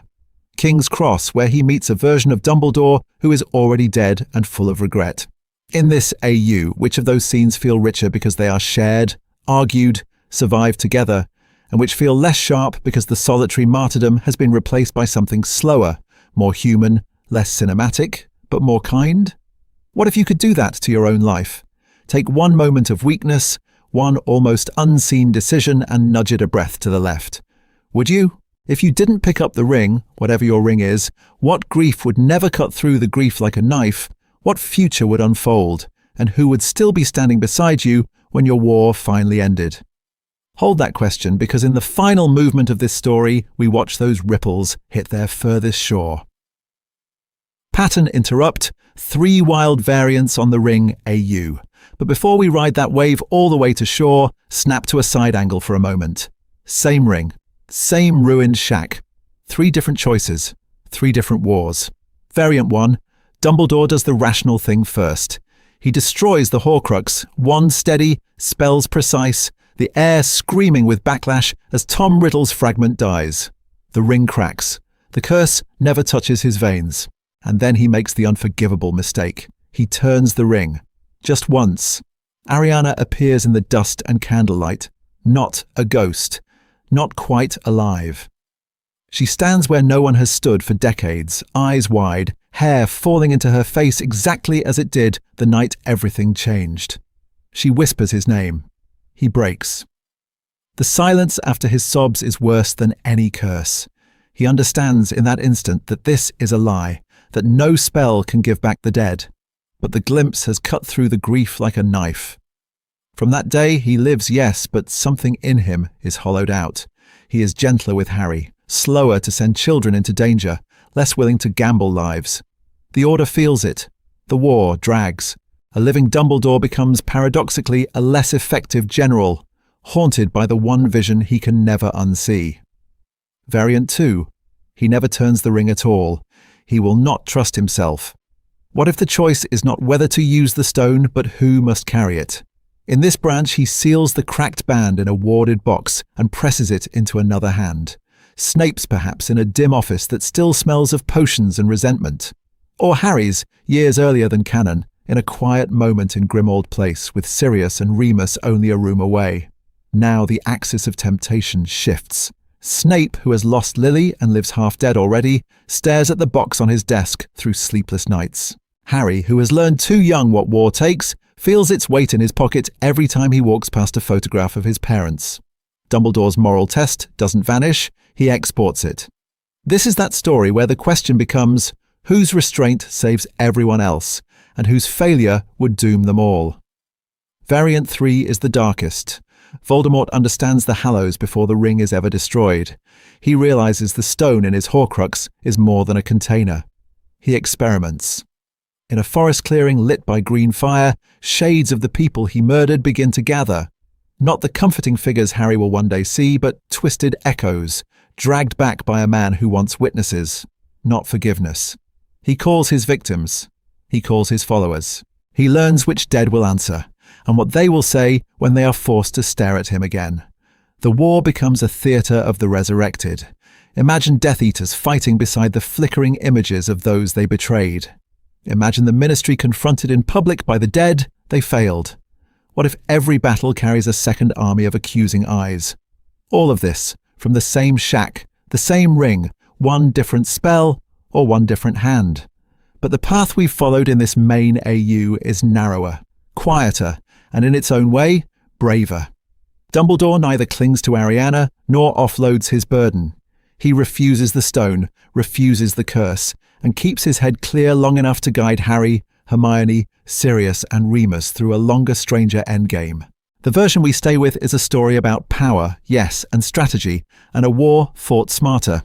But beneath that, it's about an old man choosing healing over obsession, choosing to live fully instead of dying on schedule. In our next movement, we watch what a whole, unhurried Dumbledore actually does with the extra years he's stolen back from fate, and who those years allow to survive. Recap. From a ring on a table to a different war. So let's pull back from the details for a moment and trace the line clean and sharp from that ring on a cracked wooden table to a different war entirely. It begins in a dust-choked shack. Marvolo Gaunt's ring sits in the half-light, gold dull, the black stone cold and heavy. Dumbledore stares at it and knows exactly what it is. A Horcrux and the Resurrection Stone. In canon, this is the night everything changed, the night temptation cut through the grief like a knife. In this story, he still feels the ache for his dead sister, his lost parents, his broken childhood. But he makes one different choice. He does not put it on. No spreading curse, no blackened, withered hand. No clock quietly starting in his veins, counting down one final year. He destroys the Horcrux with deliberate care, pockets the stone as evidence and burden, and walks out of the shack still whole. From that restraint, everything else shifts. Without a fixed death date, there is no desperate rush to arrange his own murder. The unbreakable vow that binds Snape to Draco's task still hangs over them, but Dumbledore has time to work around it instead of through it. The tower scene is rewritten. No staged execution, no wand flying over the battlements, no body sprawled dead at the base of the Astronomy Tower while the castle screamed. Draco is intercepted earlier, disarmed not just of his wand but of the story he's been fed about what he has to become. Dumbledore lives. That one fact rewires the Horcrux hunt. He doesn't vanish into portraits and half-clues. He walks beside Harry. He can point in person to the locket, the cup, the diadem. He can stand in Grimmauld Place with Harry and Hermione, hand on the table, and say calmly which spell to use and why it matters. The final stand at Hogwarts is no longer a world where the headmaster is a memory.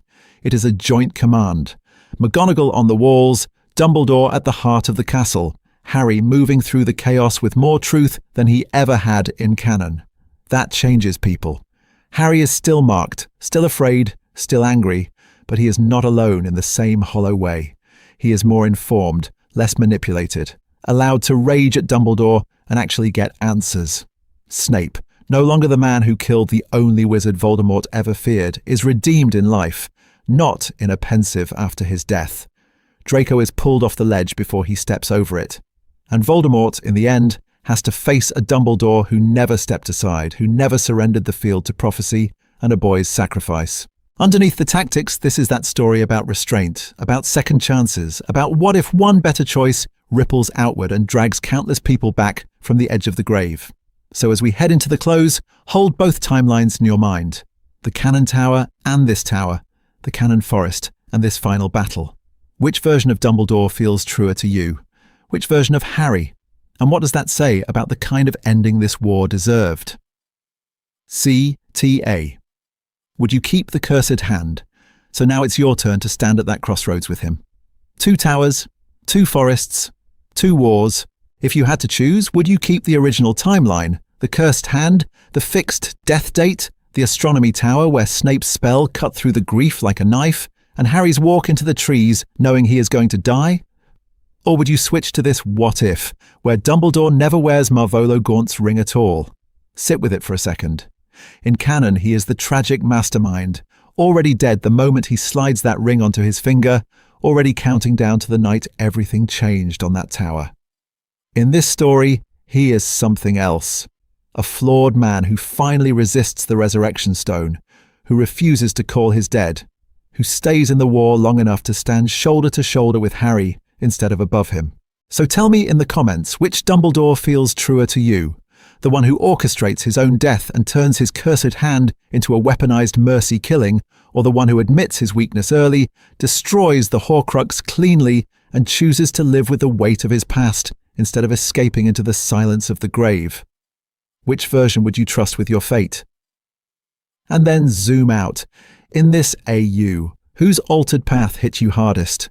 Was it Draco, no longer forced to become a killer on the tower because there is no unbreakable vow to pay off? Was it Snape, who doesn't have to stare down Dumbledore and cast the spell that will haunt him until his last breath? Was it Harry himself, moving through a war where his headmaster is still alive, still fallible, still right there in the room when the hardest choices are made? Tell me which moment you most want to see, fully written, scored, animated. Do you want the scene where Dumbledore stands in the Gaunt shack, fingers inches from the ring, and pulls back? The battle where a whole, uncursed Dumbledore duels Voldemort with Harry beside him? Or a quiet conversation in the forest? Not a walk to die, but a walk to decide whether Harry still has to offer himself up at all. Because that's the other question. In your version of this war, should Harry still walk into the forest, ready to die, even with Dumbledore alive? Or does this Dumbledore find another way to break the Horcrux in Harry without demanding his life? Tell me which choice feels earned, and if this what if isn't wild enough for you, build your own ring AU. Maybe Dumbledore uses the stone once and pays a different price. Maybe he gives it to Snape or to Harry, or it falls into Voldemort's hands and the dead really do scream on the battlefield. This is that story if you want it to be. So, keep the cursed hand or take the ring off the board entirely. Drop your answer, your scenes, and your next Potterverse what if down below. Then hit like, subscribe, and share this with the one friend who still argues about how this war should have ended.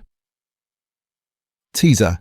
Next, what if in the wizarding world? But that's only one fracture line in this war. One choice. One night everything changed because a man reached for a ring. Zoom out for a second. What if the first crack had been somewhere else entirely? What if Severus Snape never heard the prophecy in the first place, never carried that half-remembered sentence to Voldemort like a spell he didn't understand? In that world, Dumbledore isn't the man trying to manage a prophecy-shaped disaster. He's just a headmaster staring at a rising Dark Lord with no script, no destined child, and far too many ways this story could go dead and silent. Or shift the camera again. The Ministry does its job. Sirius is cleared on day 1, not 12 years too late. He walks out of Azkaban, shaking, furious, and he doesn't let Dumbledore send Harry to Privet Drive. Sirius and Remus raise him. Maybe Hermione too. In that universe, Dumbledore isn't the secret guardian at a distance. He's the old general forced to work with a younger, louder resistance that doesn't owe him obedience. Every order meeting becomes a negotiation. Every choice is argued. The war turns into a collaboration he can't fully control. And then there's the prophecy's other name. What if Voldemort marks Neville instead of Harry? What if Augusta Longbottom, steel-backed and unafraid, walks into Dumbledore's office and tells him exactly how this war will be fought? Imagine Dumbledore trying to guide a boy raised on stories of St. Mungo's and parents who screamed under Cruciatus, not a child who only remembers green light and silence. Does he lean harder into mercy or into ruthlessness? We could follow a world where Lily Potter survives that night, burns with grief, and refuses to stand down. She sits across from Dumbledore in his office, eyes red, voice steady, and says, "You will not keep me away from this." Lily and Dumbledore together, rebuilding the Order, reshaping Hogwarts, turning the school itself into a shield. Or we could jump to an older branch. Dumbledore accepts the Minister of Magic job after the First War. The man who fears power takes all of it, and the wizarding world watches to see if he becomes exactly what he's always dreaded. You get to choose which door we open next. Drop it in the comments, hit the poll, tell us, Snape without the prophecy, Sirius and Remus raising Harry and Hermione, Neville as the chosen one, Lily and Dumbledore as wartime partners, Dumbledore the Minister. Your vote doesn't just pick a video, it rewrites the next chapter of this timeline. This is that story, if enough of you ask for it. And whatever we follow, the promise stays the same. We stay in the rooms where choices are made. We stay with the hands that shake before the spell is cast. We keep cutting through the grief like a knife to see what these people do when the world is watching. Because somewhere down this branching path, another night waits. The Department of Mysteries, the spinning room, the archway. And this time, the door to the Department of Mysteries never opens that night. So who lives, who dies, and who never walks through? We'll go there next. Final beat, the ring on the table. So who lives, who dies, and who never walks through? We'll go there next. Except first, we go back. Back before the Department of Mysteries, before the prophecy, before the war reignited. Back to a shack that smelled of damp stone and old blood. The gaunt hovel sits in the middle of nowhere, wrapped in weeds and silence. Inside, dust hangs in the air, turning the thin beam of Dumbledore's wandlight into a column of gold. On the cracked stone table rests a ring. Blackened band, strange sigil, the resurrection stone glinting faintly in the gloom. This is the moment. The night everything changed in one story, surprised and refused to change in this one. His hand hovers over the ring, fingers long, scarred, trembling in a way they never do in public. He can almost hear them. Ariana, his mother, his father. Aberforth, furious and young. What if one spell, one touch, could drag the dead back through the veil? What if the thing he has wanted most since childhood is finally within reach? In canon, he reaches. In that other world, the curse sinks into his hand and starts the clock on his death. Every plan he makes after that is shaped by the knowledge that he is already dying. Not here. Here, we slow it down until every heartbeat is a thunderclap. His fingers start to curl, then stop. The camera stays tight on the hand, the way the knuckles go white, the way the muscles in his forearm flex as if he's fighting an invisible spell. He exhales, a small, broken sound that might be a laugh, might be a sob. His hand pulls back. The wand rises instead. A containment field blooms around the ring, a shimmering globe of blue-white light that hums in the silence. The ring doesn't touch his skin. It never will. The curse never gets in. The resurrection stone remains a temptation behind glass, not a promise on his finger. We finally see his face, not the twinkling-eyed headmaster, not the invincible general of the war, but an old man who has stared at his own worst self and stepped away. Older, sadder, but resolute. He wanted to be forgiven. He wanted to be reunited. He wanted for once to choose his heart over the greater good. That hunger is still there. It hasn't vanished. He just refuses to feed it. The shot holds. His eyes shine. He looks at the ring as if it screamed his name, and he did not answer. Cut to Hogwarts years later. A living Dumbledore striding through the great hall as spells crash against the wards overhead. Harry at his side, wand out, Hermione flanking them, Sirius and Remus anchoring the line. This is that story, a war where the general did not walk willingly toward his own execution. Flash again. Dumbledore and Harry in the cave, but Dumbledore is steady, uncursed, his hands strong as he parts the green fire. Flash to a rebuilt ministry where Dolores Umbridge is the one on trial. Flash to a quiet Hogwarts courtyard where first years laugh under a sky that no longer feels like it's about to fall. All of it branching out from a single invisible pivot, a hand that did not close, a ring that stayed on the table. We fade back to the shack. The containment field hums softly. Dust motes drift. The ring waits, dead and dangerous and denied. Sometimes the most powerful magic isn't a spell at all. It's the choice not to reach for what you could take. So when you think about this world, this Harry, this Hermione, this Dumbledore, ask yourself, in your own story, what ring is still sitting on the table?